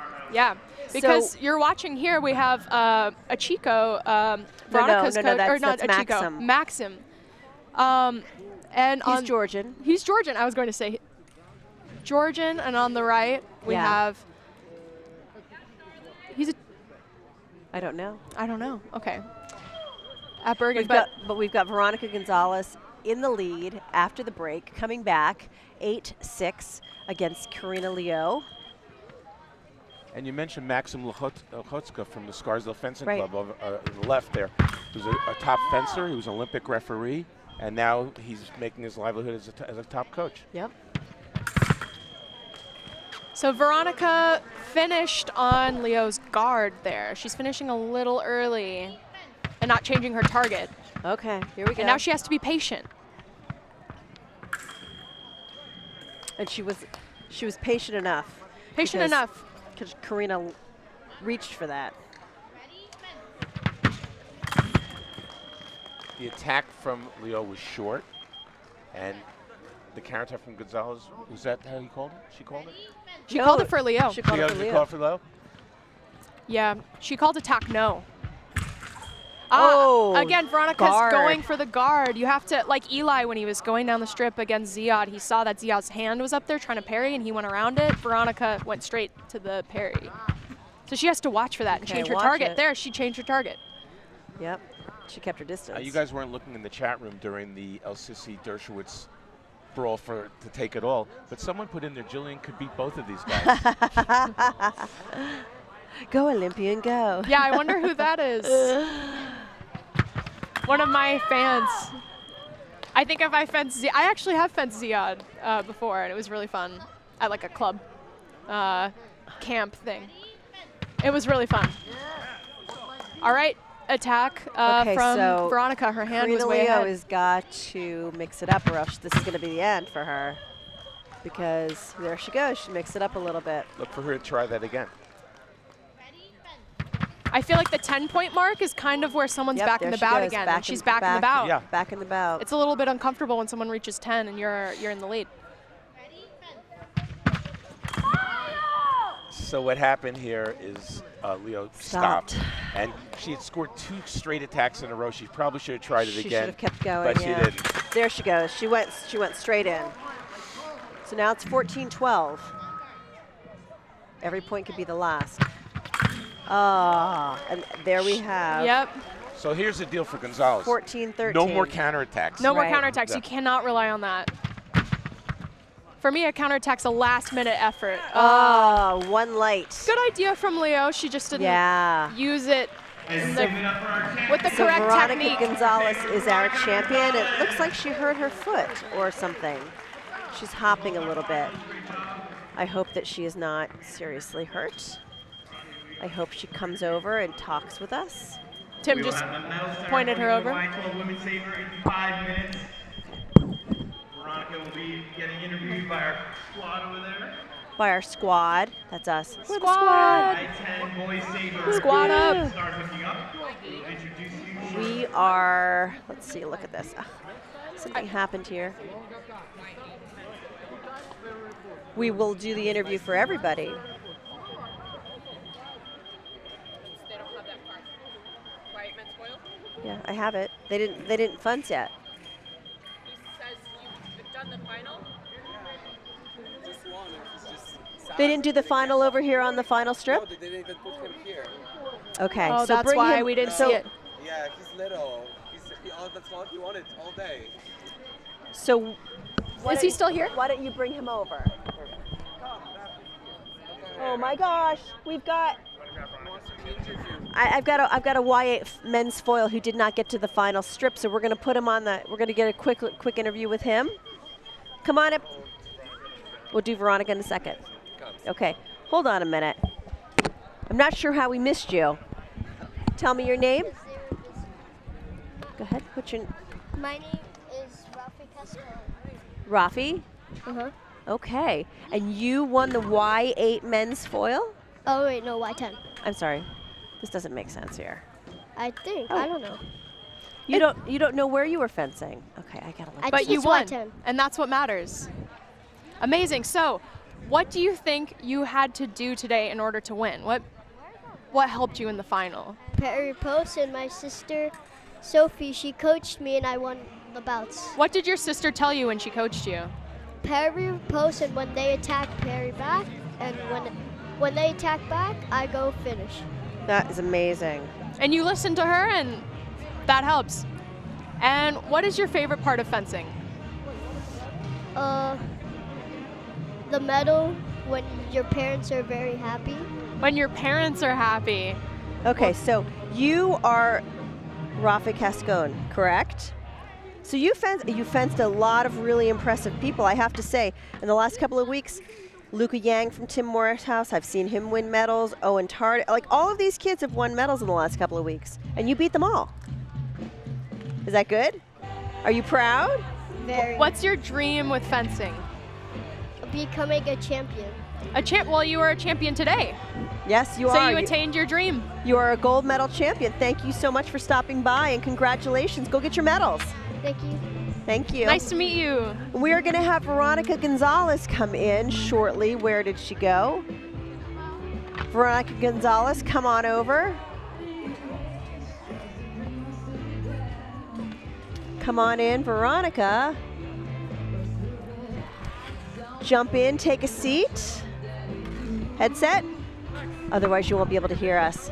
Congratulations, Veronica. Scoot a little closer. Yeah, scooch a little tiny closer. So that was quite a bout. There was a lot of back and forth. Yeah, I mean, I don't think I was fencing that well because I'm tired and like my leg hurts, so. What'd you do to your leg? Oh, I pulled my hamstring.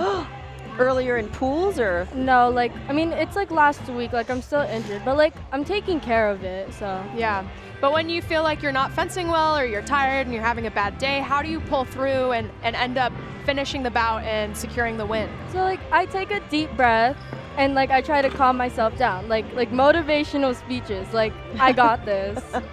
That's great. So is that your mantra? I got this? Mm-hmm. Do you listen to other meditations that tell you things? I don't know. I don't really do that, no. But you know to do it yourself. Mm-hmm. That's excellent. That's good. You don't need that to tell you. And like my parents motivate me, like with like you got this. Let's go. That's good. That's good. Because you didn't. Oh, you had a coach. You had Max out there coaching you. And for you, is it important to have a coach on the strip, or are you good on your own? I've won medals, but with no coach. I've done a lot. I don't really need a coach, but like I like it because I feel like I know what I'm doing wrong. My coach can help me and say, let's do this instead. So this is Y12. Are you going to be fencing Y14 tomorrow? Mm-hmm. So you'll be back for more. Yeah. What will you change for Y14? More patient, because I was kind of rushing and I wasn't really doing what my coach was telling me because I was a bit nervous. So I think I'm going to be more patient with my preparation. And yeah. Excellent. You got this. Yeah, we'll just tell you you've got this. Yeah. And in a minute, you're going to get your medals. So we're going to ask you to step on over to the medal area. Oh, wait, do I take this off? Yeah, you don't get to take the microphone with you. Thank you for visiting. Congratulations. Congrats. Okay. We are backed up here. Let's see what else we're going to get. Who is coming in next? Let's see. We had Rafi. Medals, presenting the medals will be Olympian Amr Mohammed. Please clap it up for Olympian Amr Mohammed. Yay, Amr Mohammed, who doesn't know that he's presenting the medals. He just found out now. He is one of Ziad's teammates in Egypt. They were on the bronze team, the bronze medal winning team at the Worlds. He's very tall for a saber fencer, I think. Saber fencers are usually pretty tall. In 8th place from New Jersey Fencing Alliance. Okay, so we've got Monica Nanda. 3, 4. We've got 4 events left to go. In tied for 6th place, this is just the order that's on fencing time. So you're getting a 7th place medal, the tie for 6th from Integrity Fencing Studio. Jessica, and you. We have a fencer already starting to warm up on the strip, getting ready for his final. What is that one? What is that? It must be Y10 Men Saber. In 5th place from International I'm going to Fencing tell you, Club, Joy Gong. if everything worked faster, it would be better. The Wi-Fi is slow. Yeah, oh, and now fencing time cannot be reached. From Bergen Fencing Club. But we have Zhang on the left. And he's trying out some last minute lunges and some new, getting some strategy with his coach. I love it. His coach is showing him a nice good lunge. Our silver medalist from Bergen Fencing Club. My concern at this point, you know, I often think like, I'll do a nice warm up, but I won't go too crazy. Because what happens if you take a crazy warm up and get yourself hurt? Right, like, you stretch exactly. something, you pull something. I mean, obviously that's why you're warming up, so you don't get hurt. And I also think it might not be good to learn something right before a bout. Because that's all you'll be thinking about. It hasn't solidified in your head. I couldn't agree with you more. But it looks like he's learning something right before this bout, or maybe he's just practicing something that he's been making a mistake on today. I've done it. I've tried to learn something right before a tournament, and you just forget the things you do well because you're trying to work on something you don't do well, and that's when you do it during practice. That's what practice is for. If I take a golf lesson and don't go to the range and practice and go right at the hit, it goes right into the woods. You can't be thinking about it. It has to become second nature. Right. Yeah. I think fencing is best when it's intuition. Yeah. And you feel it, your brain. This doesn't happen all the time. But I love when the brain shuts down, even though it's a very cerebral sport. And you can overthink it easily. It's chess. You're thinking about all the moves, but sometimes your body connects with your brain, and you don't have to think, and your body's thinking for you. Well, I can tell you sometimes when I competed, your brain does shut down. You freak out, or you panic, or you go into. But sometimes the brain shutdown is good, where it's just like zen. Yeah. Empty head, just joy. Yeah, and if you score a nice touch from muscle memory, sometimes that snaps you back into it. Okay, why can I not get anything up on my computer? It's like it turned off or something. Oh yeah, it's hourglassing. You're right. Yeah, and I'm trying to get a sense of who's coming to our strip next. I know they are Y10 men's fencers. I want to say that's Ethan Zhang, but I don't know for sure. And his last name is Zhang. Zhang for sure. Yeah, but this is on my computer. And on the right,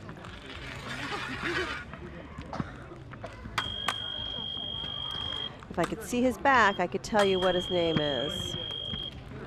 Can't see. I got nothing. And I got no internet. what did we do before the internet? It's amazing. We'd have to stand up and walk go over over and go and look. Yep. Nobody's got internet, so it looks like it's a company-wide problem here. No, they've got problems going with the. I'm back on that dumb thing. Well. Oh, and someone said go Chloe Chen, and I think that's her right there. I think that on is the sidelines. Chen. Yeah, go Chloe Chen. Is she fencing today? Did we see her She fenced today. Aww. I'm sure. We didn't get to see her over here though. We got a last-minute water sip from a mom. Well, they're going to have to fix his uniform strap. Oh, his strap before they is start, undone. 'cause Oh, no one yeah, seems to know. yeah. And that's sort of like the referee's job to see that. She's going to stop him. Yep. Yeah, she does. Yeah, because it's in the way of his feet. Good trip on that. Yeah. Okay, so that is Maximilian Lim Juana from Bergen Fencing. Do you want to put that on the screen? Yeah. And we've got Howard Zhang. Oh, it's Howard Zhang from Integrity. On the left. This is Y10? This is Y10 Men's Saber. Well, Howard Zhang on the left. He's giant. He's pretty big for a 10-year-old. Yeah. I've seen several very big 10-year-olds. What are they putting in the water? Right, I don't know. Does this mean they keep growing and become giant? Or does this mean... Okay, so this is not... We're live streaming right now. This is not... Okay. We're not live streaming? We are live We are streaming. Yeah.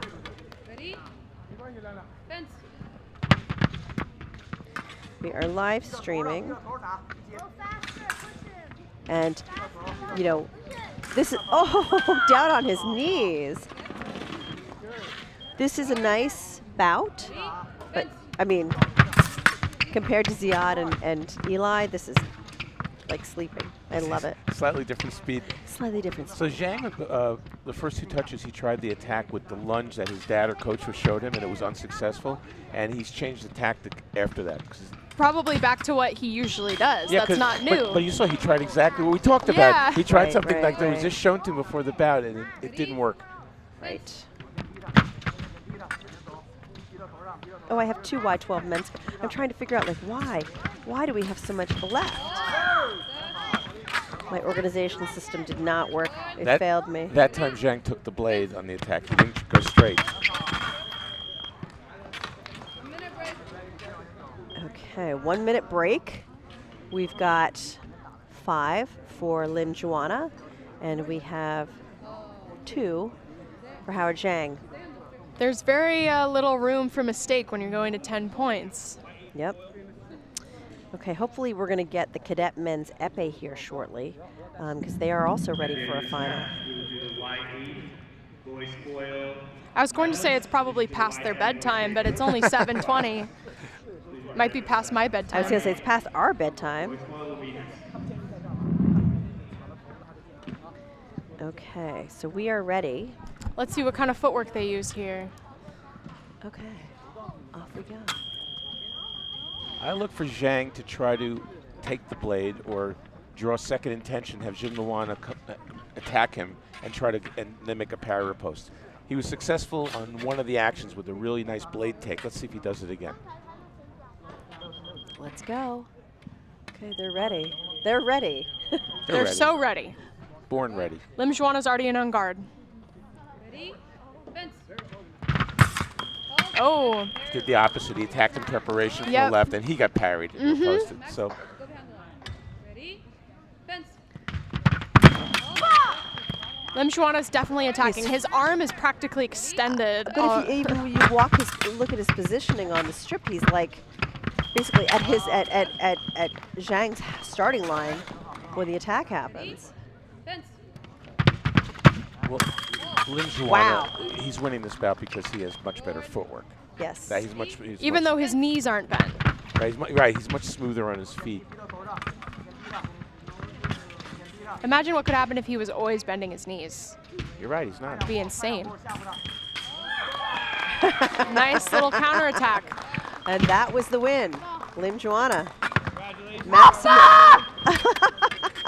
And we've got someone who is very enthusiastically winning. Maximilian Lim Juana. You want to go get him? Okay. I'm impressed he had the energy. Me too. Because they've been fencing for a long time. It's been a long day for these kids. But they have energy. They got more They energy don't need than to we drink do. coffee. I mean, you know. They're probably going to go home and run around in circles. We're lucky. Presenting the medal will be U.S. Olympic team captain. We are lucky to have these kids come And his here. first name is Maximilian. Maximilian. Maximilian, come to us.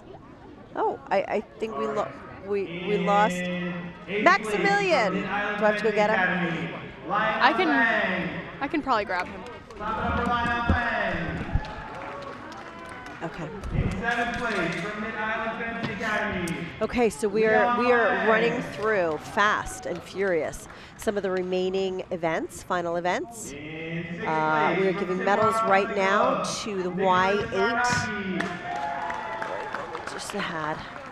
Y8 men's foil. We didn't get to see them on the final strip because we were looking at the Olympians, but those kids are super talented.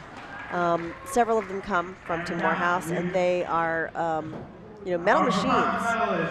In no particular order. Every single week. Okay, so let's look forward to tomorrow. Let's talk about what we're going to do and see tomorrow. We will see 15 events similar to today. We will see epee foil and saber fencing. We will see men and women. We will have some special guests. I believe Iman Blow will join us on the strip, or join us for conversation. I believe that we will have Cyrus of Chaos, who is, he has a name, interofficial, but he runs a very, very successful fencing YouTube channel, and he's got his finger on the pulse. We will also probably be talking with Sandra Merchant, who is not only a fencing coach and an incredible fencing teacher, but she is a two-time member of the Vet World team, an incredible epeist. And then, Jillian Harrell and myself, Lisa Marsh, will be here live from the 9 State Fencing Cup all day long, starting at 9 a.m. tomorrow. But stick with us because we've still got 2 more events. We've got a couple of medalists that we want to speak with. We are waiting here for Maximilian Lim Juana to come join us. He is the the Y10 Men's Saber gold medalist. And you just saw him a few moments ago. We're excited for his victory. And there's kids jumping in the camera shot. It's a big crazy afternoon now, or a big crazy early evening. We've got some great fencing going on. We have Jillian coming back without a fencer. Right, where did our guy go? Y10. Where's Maximilian? Up, they're going to do quick medals. Tim wants to do the medals before the interview. Yeah, quick medals and then bring them over. Now, are we going to get the cadet men's épée finals here? All right, presenting our Y10 We should. Saber medals. I mean, they're ready. That's I'm our waiting for them. referee, Mustafa Al-Matan. Come on over, friends. Let's watch Tim and the medals. Oh, he has his cup. I hope he drinks out of it. Yeah. And U.S. Olympic Team Captain. Oh my God, he's so funny. He's so happy. I mean, who doesn't want a big Rafi. cup like that? Rafi is so cute. I'm glad we got to talk In to him. 8th place from Fencing Academy Westchester, Michael Tarantine. Yay. Aw. In 7th And Jeff place is giving from out the Flat medals. Fencing Academy, Jeff is giving out the Lane medals. Park. Excellent. In 6th place from Morehouse Fencing Club, Harrison Wang. Yay. Yay for all these kids. They're all great. Where are our In 5th epeists? place, also from Did they don't Morehouse know? Fencing Did they Club, have their final and we don't have them? It's crazy that this whole room is practically empty behind us at this point, but yet there's a whole event that has to happen. Two events that have to finish. Y12 men's foil, unless they did it on a separate strip, but I think they did. Oh, yeah, I have no idea. They did the Y8 on a separate strip. I just don't know that they were planning on doing the other two. Maximilian Hagen. Hagen, he's got the birthday hat on. With a birthday hat. Is it his birthday? No, they've just, well, maybe, I don't know, but they've been. I noticed that a lot of people have been wearing birthday hats. It's because they've been giving the referees with the clipboards the birthday hat so kids know which referee to go to. But I keep thinking it's their birthday. He looks great in the birthday hat. I mean, I love a kid who embraces a birthday hat. That's a good thing. Why did we decide a cone was a birthday hat? You know, like who started that tradition? I don't know. There's a I'm sure history. there's like a middle-age secret involved in that somehow. Yeah, the Middle Ages. You know, it was like a court thing. Maybe a jester did it. Okay, so there's Caleb Coe, who is Y12 men's foil. I believe he's here for the final. I am not sure who he's fencing. We've got a referee waiting. Let's see what I can do here. We'll look on the schedule and see what we've got here. Is it Y14? Y12. Y12 men's foil. Up now will be our Y12 men's foil finalists. Okay. But where's Cadet Men's épée? They'll get over here, I think. I see. I'm looking around. I don't see. Épées are easy to spot because they wear all white, but it could all just so be someone who's all undressed. All right, Maximilian, are you ready for a little interview? Come around. And he has his medal on. I love a medal. I love a medal on a kid. Where's his cup? Where's your cup? Oh yeah, don't drop your cup and break it. Come get your hat on. I mean, come get your earphones on. Birthday hat. We need you to put the microphone on. Sit right down, yeah. Okay, Maximilian, Scoot a little congratulations. closer if you can. Come closer, come closer. Congratulations on your win. That was amazing. Thank you. What was your strategy going into this? So like my coach told me that just keep your blade lower and do don't show too much of yourself to everyone else. And so That is what happened. You kept it together. I mean, it was very good. Your footwork is fantastic. Thank you. Right, we were saying. Yeah, I think that's what helped you win was your footwork was really smooth. There was one part where you were jumping down the strip a little bit and you were changing your tempo. And what does your practice look like? How do you train for that? Okay, so like that usually depends on who's coaching class. Right. Like if it's the one who coached me today, it would usually be that we would do some sort of like hard warm-ups and then we would go into fencing. And like I usually learn a lot because like there were so. It depends on your coach. It depends. It depends on which coach is coming towards you. Okay, so do you know the tradition? So the women fencers, adult women fencers, have this tradition that when you win a medal, you leave it on for a good 6 hours, which means like when you go out to dinner with your friends and family, you're still wearing your medal. I once flew home from a competition wearing a medal because it was still 6 hours. Are you going to leave it on for 6 hours? I didn't know about that tradition actually. It's a good tradition. You can start it.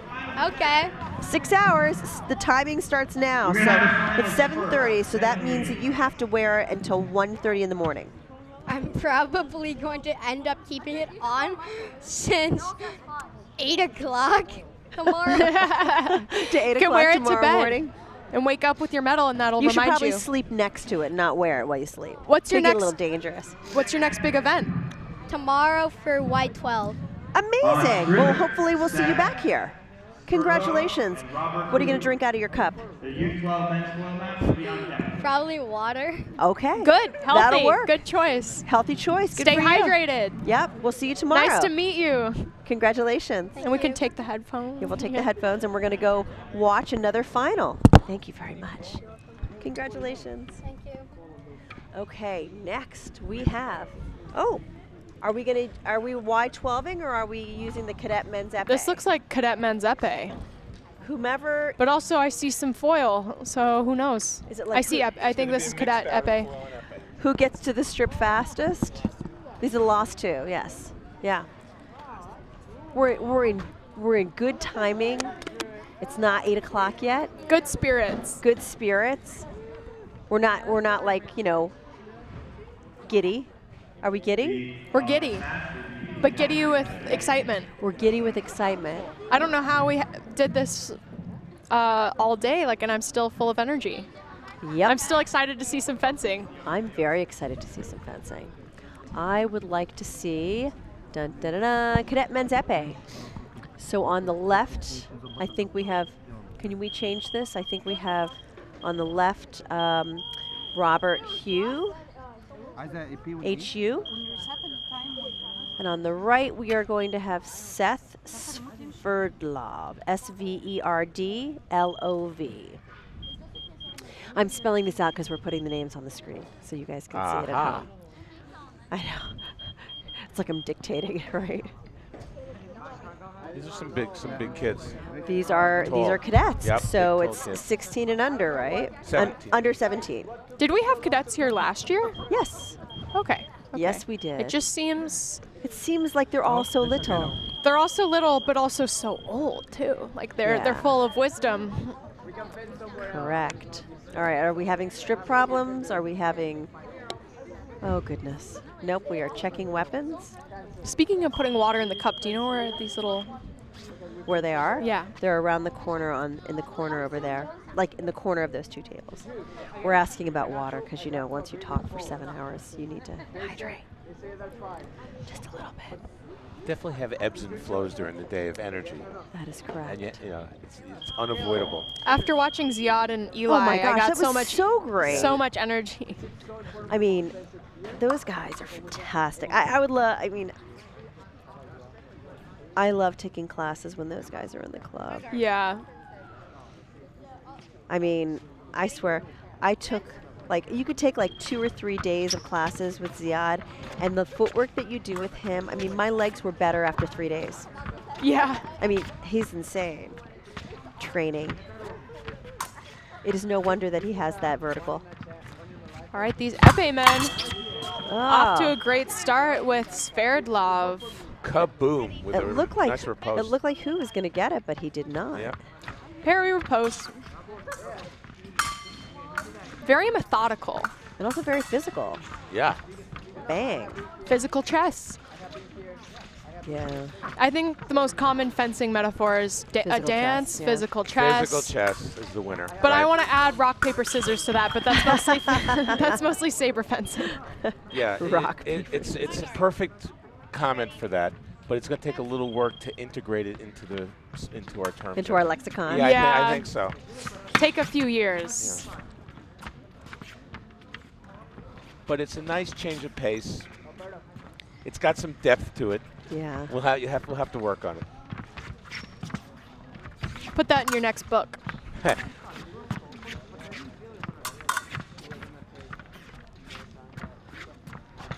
Okay, they need to engage a little bit more. They're going. They don't need to engage. Well, it's now 1-1. They should Yeah. engage. Wow. And we got, a runaway train. Nice flesh attack by Sverdlov. I mean, that's the thing about waiting for a long time. It makes you kind of get lulled to sleep a little bit, and that's what helps when you finally attack, because the longer you wait, the less you're expecting it. Right. And that explosiveness can be all the difference. And he's kind of opening himself up on the right. Sverdlov's kind of putting his hand on the ground, kind of inviting Hu to attack, but Hu's not biting on that.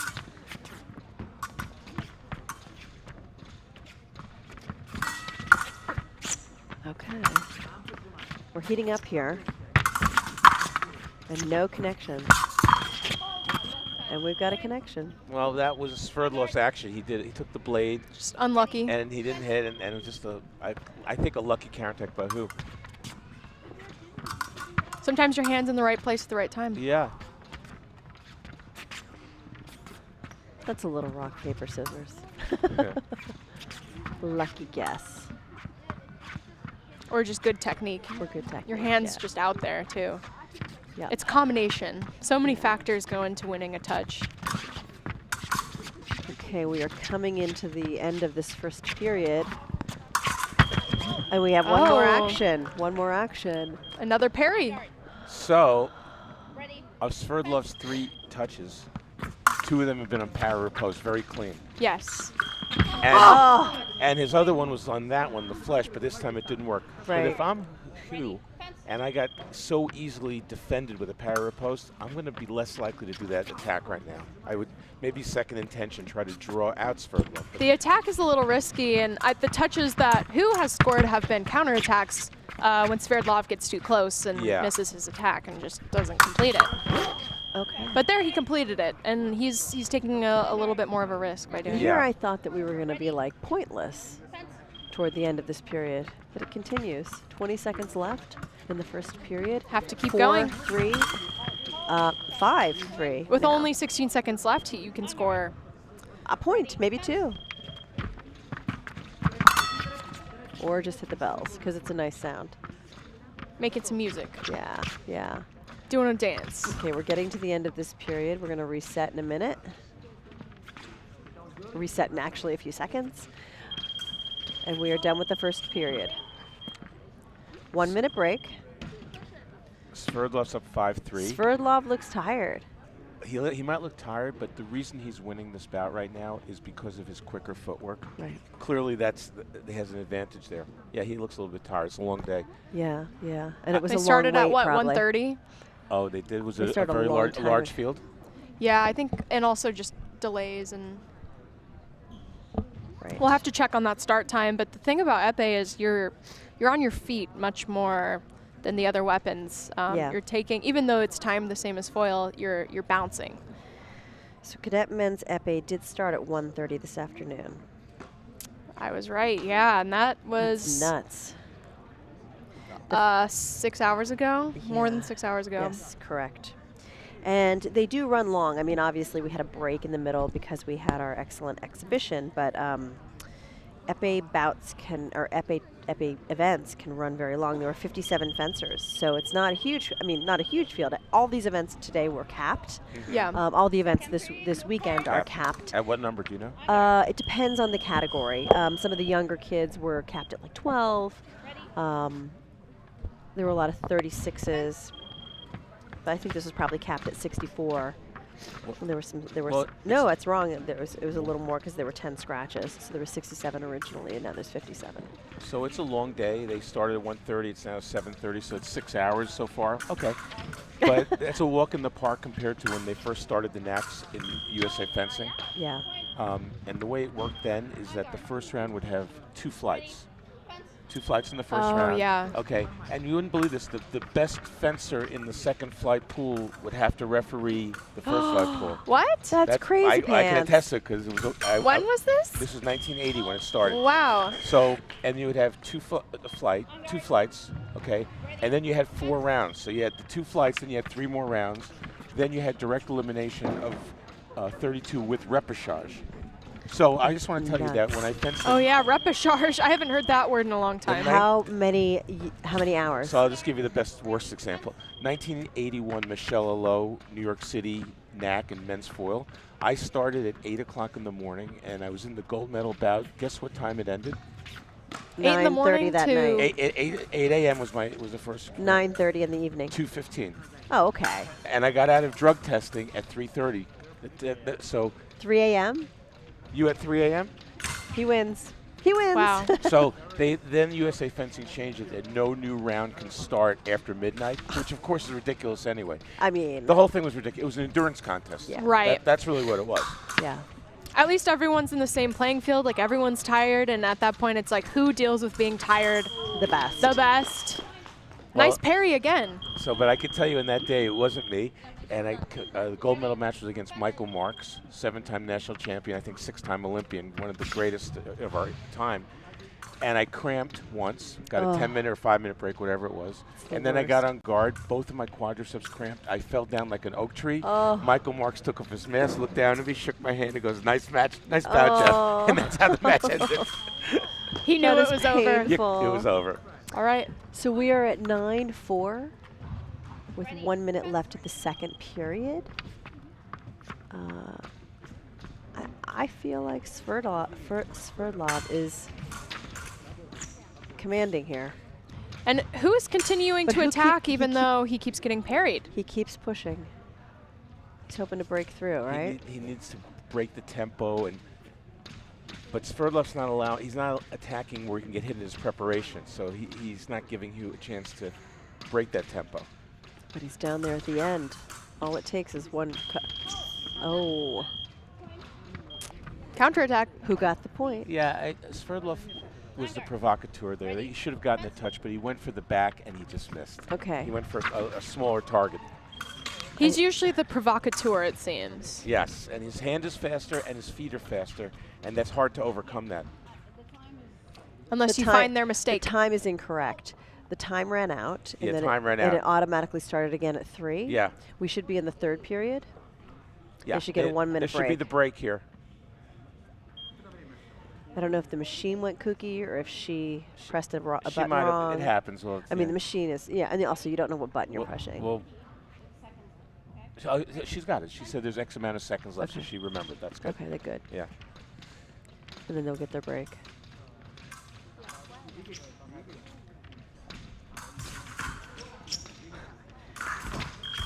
Whoa! Down goes Frazier. Ouch. But he's very polite. He put the banner right back where it was supposed to be. He cleans up after his mess. You saw him take off his mask, and it looks like he's sucking wind. He's tired. Yeah. You said at the break he's tired, but he's not fencing like he's tired. No. That's the his legs difference. keep That's what you moving. have to do. Yeah. His body knows to keep going. I mean, he might be mentally tired, but his body, he's got muscle memory. If you don't see his face, he looks like he has so much energy. Yeah. But seriously, there is something to it. Like your body will do what you've trained it to do, whether you have to think about it or not. Yeah. Like riding a bike a little bit. But like a really a bike with like 500 wheels. And 13 gears, yeah. Yeah. Yes. Okay, he looks tired, Yeah, but he keeps going. I'm pretty tired also. It's been a long day for us, but I know from many years of chewing that I'm going to have a nice dinner as soon as we're done. Yeah.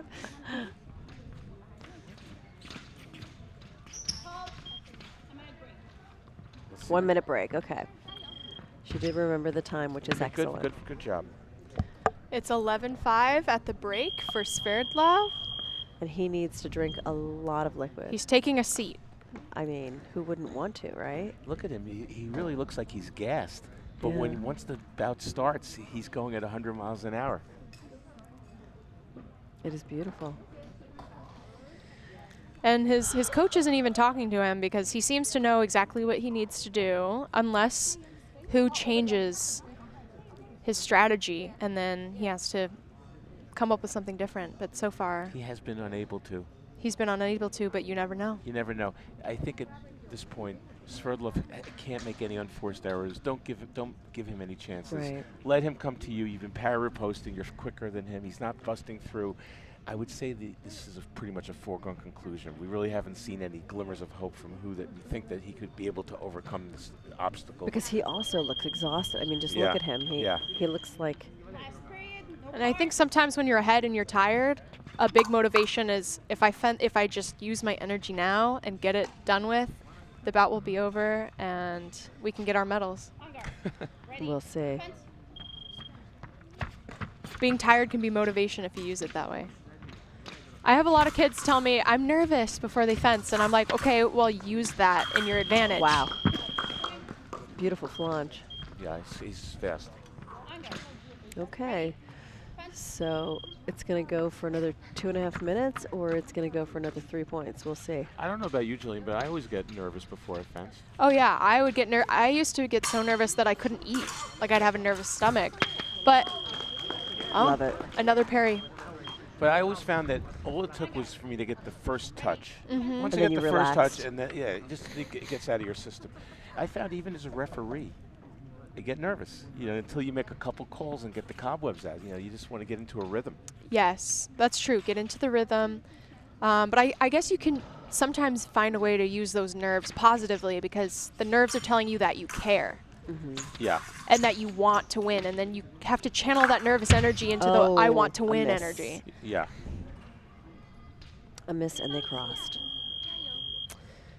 And who touched the How about you? Do you get nervous before you fence? Depends. I mean, it really depends. Because well, it all depends. But I feel like by the time I'm on the final strip, I'm not nervous anymore because.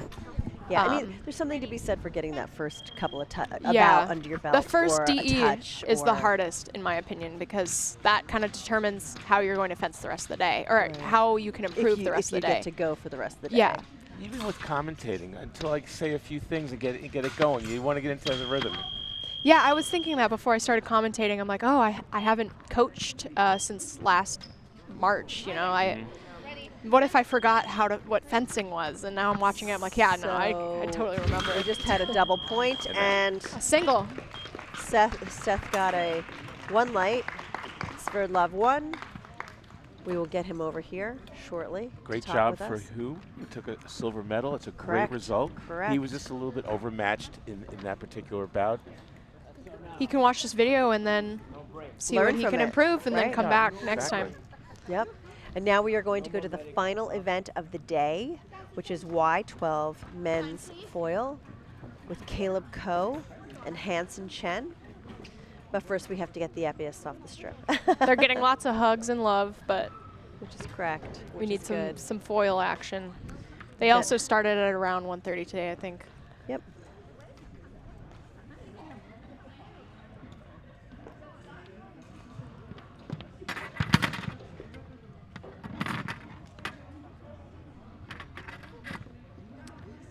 Okay.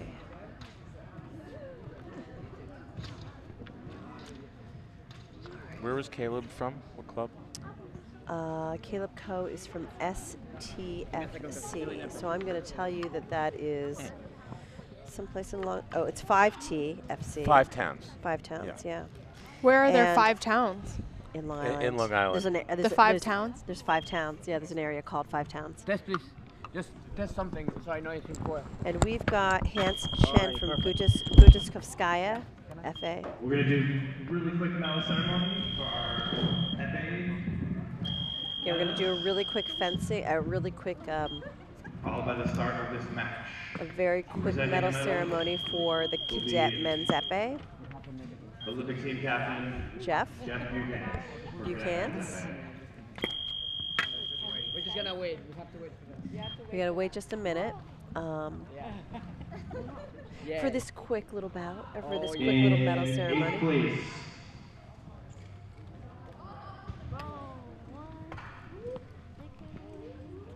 Ooh, ooh. These guys are raring to go. They're the In end. 8th They're the place from caboose. Peoria Fencing Academy, Yasin Shosha. In 7th place from Rogue Fencing Academy, Benjamin G. In 6th place from Rogue Fencing Academy, Jing Seto. My daughter just will. Oh, no, In I 5th realize place we're from New York live. Fencing Academy, Benjamin Koifman. Our bronze medalist in no particular order from Cavalier Fencing Club, Jonathan Wu. And our other bronze medalist from Cavalier Fencing Club, Justin Wang. All right, friends. Let's get this going.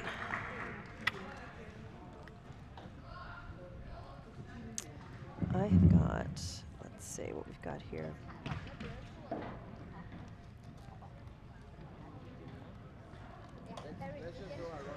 Let's see if anybody's Our silver medalist.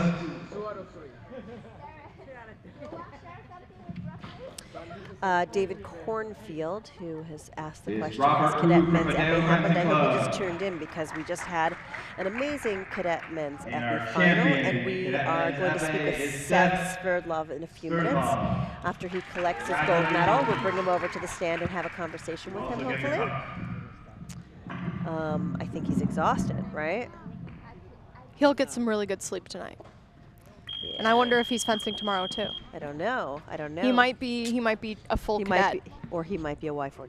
Who knows? Who knows? We can You ask. can't tell. We can ask. And now we've got the foil, the men's foil underway. Y12 men's foil. Okay, Parry off riposte, no. target. He tried to parry, did not succeed in riposting. A riposte is after you block when you hit after the block. Oh, these men are fast. They're ready to go. There's a lot of action on our strip. Goes with the trip. Off Still target. off target. Great attack off target. We would like a gold medalist to come sit with us. Mr. Sverdlov. Oh my gosh, the chair is shaking again. I have to, oh no, because I'm touching your chair. Let me get up.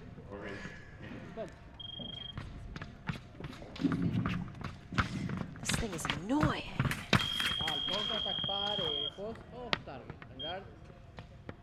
Okay. Here comes our cadet winner. Ah, nice attack from Chen, but it was off target. Come on in. All right. Can you put this on? I'll put this on you. Thank you.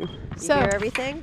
Whoa. Whoa. You might have to come a little closer so you're not like scooching away. All right, okay, cool. This way. This way. Yep. Got it. All right. So it's been a long day for you. Wait, Since- hold on. In the seat, we have Seth Sverdlov. Right, did I say that right? Actually, yeah. Okay, good for me. And we have, he is the gold medalist in Cadet Men's Epee. You looked like you're exhausted. Yeah. You're still breathing heavy after the bout. Yeah. I'm really tired. You started fencing today at 1:30. Yes. Is that normal for epee? Yeah, unfortunately. Yeah. But so when we watched you fence, you didn't look tired when you were on the strip, and you had so much energy, so many parries. How do you fight through that? How do you keep going? You just got to put like all the exhaustion away, just like make it just come later, you know? It looked as though your legs were just doing what they were told, what you trained them to do, because you just kept going. They hurt so much right now. What is your best result to date, and what do you hope for in the future? Ready? This is your best result? Probably, yeah. First time being in a final strip, A like a 9-state fencing cup is not a bad thing to have. I'm hoping to do well at Ton of Next, Junior Olympics, and hopefully compete internationally. How old are you? 16 years old. Okay, so you're a full-on cadet. Yeah. So you compete cadet, junior, division. Yes. Yeah, Division 1. That's excellent. That's really, I mean, you know, you're very impressive out there. Now, how are you going to recover? A nice shower, some tacos. Tacos. Tacos are recovery. Are you going to put a drink in your beverage, in your cup? Maybe I should. Maybe. Something to go with the tacos. I mean, the 9-state fencing cup is useful. It has multi-functions. It's a trophy. It's a cup. It could be a cereal chalice. Who knows? It would be hard to scoop out the cereal like with a spoon. Correct. Because like it would be really deep. And Yes. then, yeah. Ice cream. Ice cream. Ice cream. Okay. All right. Beautiful. So nice to meet you. Yeah, Great thank watching you so much for and joining us. We wish you luck. Congratulations. it. Thank you for singing around so long. Yeah. It's been a long day for you. Go take a rest.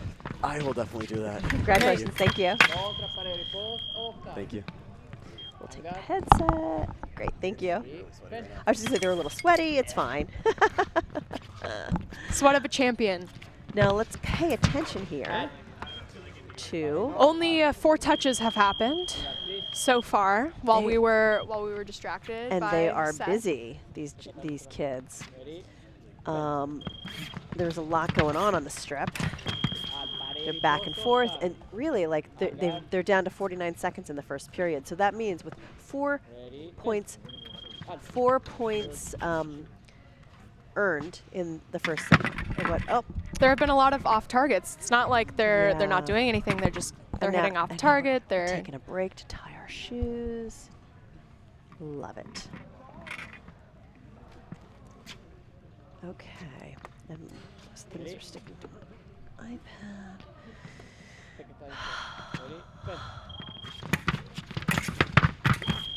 Okay, we're back on target. We're getting ready to get a break, which I think they're probably excited for.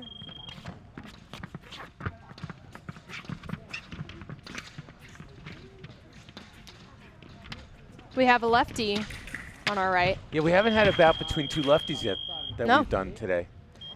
No.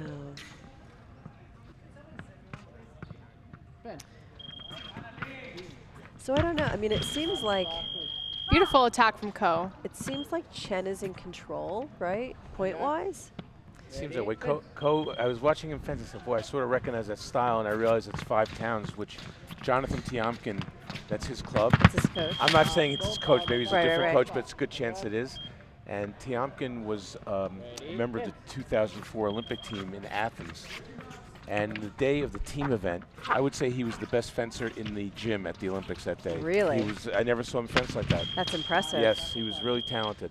What is it about his style that reminds you of I'm him? watching the blade work and the preparations. Like you see Ko, watch Ko's blade. He'll bring it back. Watch his blade. It's not straightforward. The way he holds it, it's always at an angle. Yeah, you see. Off target. That's kind of been a. I feel like they need glasses. That's been a theme in this bout. But sometimes when you're going so fast, it's really hard to control your point. Sure. And the other person's trying to cover their target area too.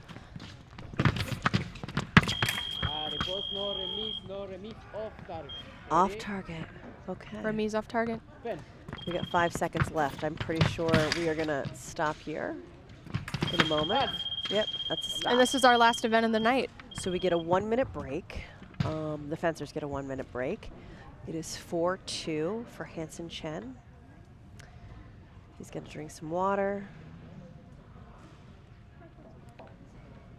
Ko is taking a seat. He brought his own chair, little He's got portable his own chair. little chair. Huh. That is smart. You know, it's not a joke because many times we used to go to these NACs. They only had so many chairs, Sure. you know, and you leave the fence about, and someone would take your chair. take your Yeah, chair. exactly, Yeah. exactly. My mom was famous for guarding her chair at NACS. When there was a shortage of chairs, she had to pick it up and take it with her and put it down and sit on it and make sure no one took the it. people at a NAC who come with their own lawn chairs, right, and a cooler. Like they've set up in the corner. It's like they're camping. Yeah. You know. Yeah, that was more of a thing. I was a swimmer before I was a fencer. They did the same thing. And I stopped swimming because I'm staring at the bottom of a pool. You know, this isn't that interesting. But not to swimming is great. It's one of the best things you can do for your body. Right. It just wasn't stimulating me. It wasn't for you. Yeah, but my parents would have to bring a whole awning to the swim the meets pool. because you need your tent to shield you from the sun. You need a whole cooler. It was like more of a whole thing. But at fencing tournaments, usually the convention center has what you need. You say swimming, and I'm like, oh, so it's all indoors. Because I'm from the Northeast Oh, and yeah. you're from Arizona. Yeah. So you are all outdoors. Yeah, outdoor swim meet. So you went into saber fencing. Yeah. So weren't there some referees that made you want to go back to look at the bottom of a pool? No. I mean, whenever referees, even if I didn't agree with them, I'm like, okay, well, I need to adjust to what they're calling. I can fence a little differently. I can make it clearer to them. Or Yeah.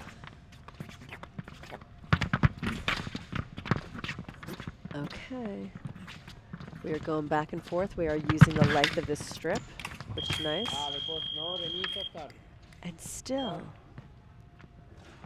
off target. Is this normal? Do you have a lot of off targets? I mean, it seems like there's an extraordinary amount. There's more than this normal. bout. There's more than normal. Yeah. Yeah. It could be tiredness. Yeah, it could be tiredness, just off a little bit. It's frustrating to watch sometimes. 'Cause Yeah. it's just. Yeah. And I see so many beautiful attacks that are set up so well, and then it just off target. Oh, that was nice. That was an acceleration. That was a beauty. That was aggressive. That was playing the offense. Out of nowhere. You don't see it nowhere. coming. Yeah, That's what it He should. did that one other time in this bout, and it took me by surprise. So sometimes you have to play a card like that. Oh, 2 off targets. Okay, here we go. It's 5-3. 2 minutes left in the second period. I don't think we're making it to 15. I don't think so. I don't think so. That Yeah. who knows though. I've Right. seen some crazy stuff, but based on the trends so far, Still off target. I don't think we're making it to 15, but that's okay. Someone will walk away with a gold medal. We are getting closer. 4-5. Ko. Yeah, the way Ko holds his blade and kind of puts it in a circle. But that's the parry. That's like the circle 6, well, circle 4. You can kind of as you're going forward. It's not a parry. You beat the blade as you're Right. going forward. You parry as you're going back, and he's doing little circle motions to tease Chen a little bit in his attack. Wow. And Chen got the point. Yep, just lulled him to sleep and Just- provoked the counterattack. Yeah. Pretty easy touch. It's like he stirred the hornet's nest, right? Okay, I'm going to take this moment to say we are broadcasting live from the 9-State Fencing Cup, and we are wrapping up the day live from Chelsea Piers in Stamford, Connecticut. We are watching the final event of the day, the Y10 Men's Foil.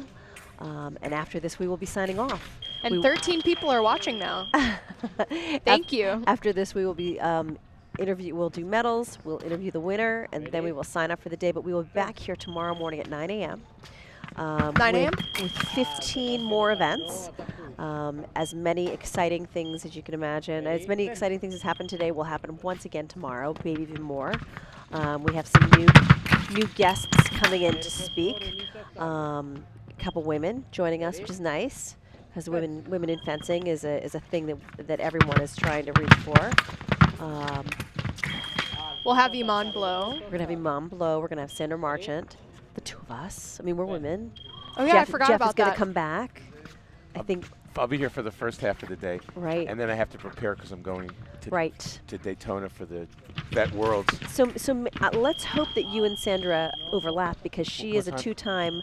2-time Vet World team member, and she went last year, won a medal. Do you know what time she's coming? I will confirm tonight, but Okay. she's coming tomorrow afternoon. I hope that you guys can overlap, because it would be nice to have Yeah, you for sure. discuss Vet Worlds from 2 different perspectives, right? Vet Worlds are taking place next week in, where is it? It's in Florida? In Daytona Beach. In Daytona Beach, Yeah. Florida, right. Starts on Wednesday. And fencers from all over the world are coming in. How many countries do you think? I can tell you, it's 47 countries, 691 athletes. That's a lot. And of the 18 defending champions, 11 are coming back to defend their title. Amazing. Yeah, we were talking about Julie Seal. So Julie Seal last year, so she's not only going for saber fencing, she's going for foil fencing. I right? saw. And last year she won gold in both. She's extremely athletic She and dominates. strong. She's really strong. Yellow card. Oh, I love a card. What happened? That's Why the did we first get a card yellow? we've seen. That's the first in card. ages. I don't remember the last one. Who got the yellow? Chen. Chen. And why did he get it? I don't know, because I was Did he turn? I They were missed it. infighting. Uh-oh. And he turned his Okay, back. well, we're coming to the end of the second period. 19 seconds left. And Chen is off target. 9-5. Chen is leading. We are definitely going to a third period, because we're not getting to 15 points in the next 12 seconds.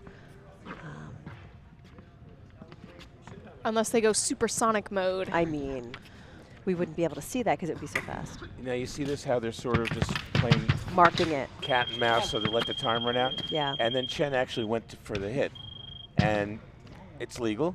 Sure. And you should always keep your guard, never let your guard down. Right, you think you're just marking it, and he went out right in for it. Yeah, I was at a Grand Prix, and I saw this happen. These are the best fencers in the world, and they played the game where they both sort of not going to fence, and they're going for the last few seconds, and all of a sudden one guy just exploded and hit him. Boom. Yeah. Got the point. And that's not against the rules. No, and could you say is it bad sportsmanship? No, I don't know. it's how you play That's the game. That's the game. I think the game. Yeah, what happens during the game within the rules of the game, it's not disrespectful, and at the end you give each other a hug, I mean, shake hands. No one says that the game ends before the clock runs out. Exactly. Right? The clock's still running. We don't have a mutual agreement that we're not going to try. Correct. And the moral of the story is never let your guard down, ever. Right. Literally. Yeah, Don't literally. let your guard down. Even if it's your best friend. Yeah. I would still do that to my best friend. And then afterward, we'd get a beer and talk about it. Yeah, if your best friend still spoke to you. Right. Maybe it would take like a week or something. A few days. Few days. To calm out, come out of it. Depending on how bad it is, how bad a loss it is. All right. 3 minutes left. Who will win? Who will prevail? Ko or Chen? Ko or Chen? Chen is up 5-9, or he's up 9-5. Chen is taking a lead going forward, and he takes a point. 10-5. There it is again. He looked slow, and then all of a sudden acceleration. That acceleration is really what's working for him. That is speedy, speedy. Very quick. I don't want him to think you're talking. Off target. Malparé. That's one of my favorite words in fencing. Malparé. Malparé. Because it's kind of poetic. Totally.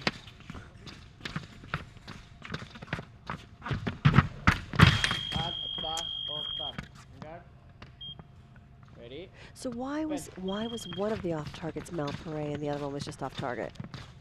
I don't know. I don't really know, but I do know that there was a coach from Baruch College and a good fencer, I think it was at NYU, named Al Pareto.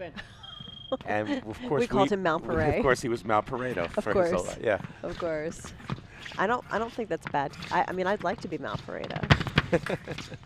That's a great thing. That was a good one.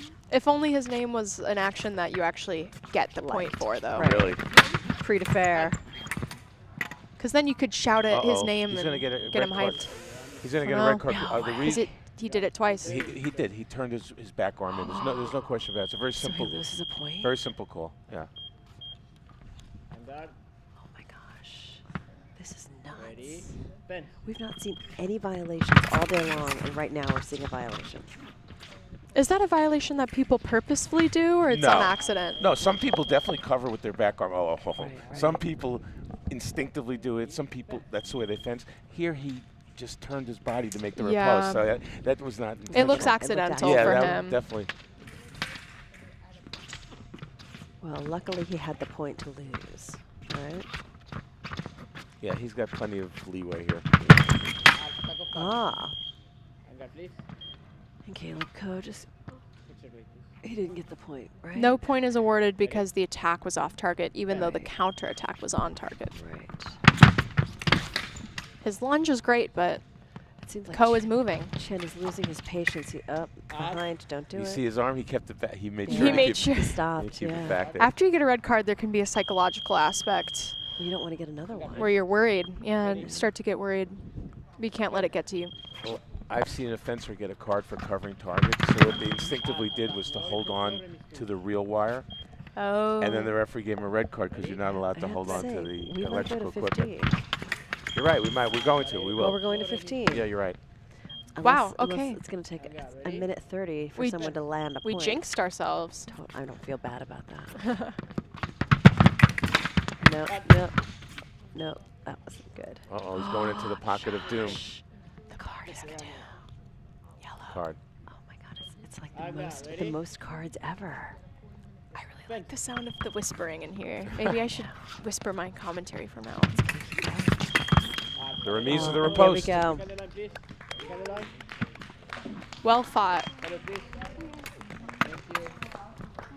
And we have a winner in Hansen Chen. And a hug. Congratulations. Did they hug? to our I didn't see that. Champion and both finalists. We will have our medal ceremony for Y12. Just a moment. Men's foil in 1 minute. I don't know that there's any men's foilists left, except for these two who are competing. Maybe there's a couple. It doesn't look like there's very many people left in the room, honestly. They don't want a medal? Well, they might have picked it up and Yeah. gone. I know I gave out a couple of medals because people came by and said, do I have to wait? Honestly, it's a long day, right? long And day. if you are a Y12 fencer and you can fence up to Y14 and you want to fence tomorrow, Yeah. you want to hit the road. You want to go home and get some rest. You need to get your dinner, your Take shower. a bath, take a shower, get some recovery for a moment. Meditate. Yeah. Watch your TV, Netflix, eat a pizza, have some tacos. Yeah. Star Fencing Academy, Ryan Wren. Oh, there are some people here left. In No, 7th there might place, not. From Morehouse Fencing Club, Thomas Sarnecki. Thomas Sarnecki is not In here. 6th place, He will from come back. Stars Fencing, Mendy Wang. We've got Tim Morehouse with the In 5th lucent place, from tie. Fencing Club, Now you know it's the end of the day. A lucent tie. Who's still here? Woohoo! Finish strong. We like it. Bronze medalist. I know he's not here anymore. Misha Gregoria. Yes, from he went Morehouse home. Fencing Club. He went home. Bukowski. Y10 Women's Saber felt like it was forever ago. It was. That was a dream. It was a dream. Just 10 minutes ago. No, I'm kidding. 10 hours ago. That quickly ago. 12 hours Our ago. silver medalist from Five Towns Fencing Club, Caleb Cove. Woo, go Caleb Coe. He must be exhausted. Our Exhausted. gold medalist from Bukowski Someone asked, Fencing, has Cadet Men's Hansen Epee happened yet? Chen. Yeah. I don't know when he Give it up commented to our that, but at this final point, medalist yes. of Yep, that was a while ago. We have 14 watching now. We're closing up shop. Congratulations. Yeah. Our gold medalist will go over there for our final interview. Yay. He is the most carded person in the whole day. Well, on the final strip. Yes. We did not see. Thank you, Lisa. Thank you, Jillian. Thank you, our TV crew. You guys know a lot. You're welcome. You're welcome. Thank you, Vito. Hansen Chen, come to us. Thank you, Justin Peters. We'll see you. Thank you, Iran. Thank you. We'll see you soon in a few hours. Yeah, right. We'll see you in a few hours. Can we get Hansen Chen? Come on over, Hansen Chen. Maybe you can close us out. Give us a little announcement.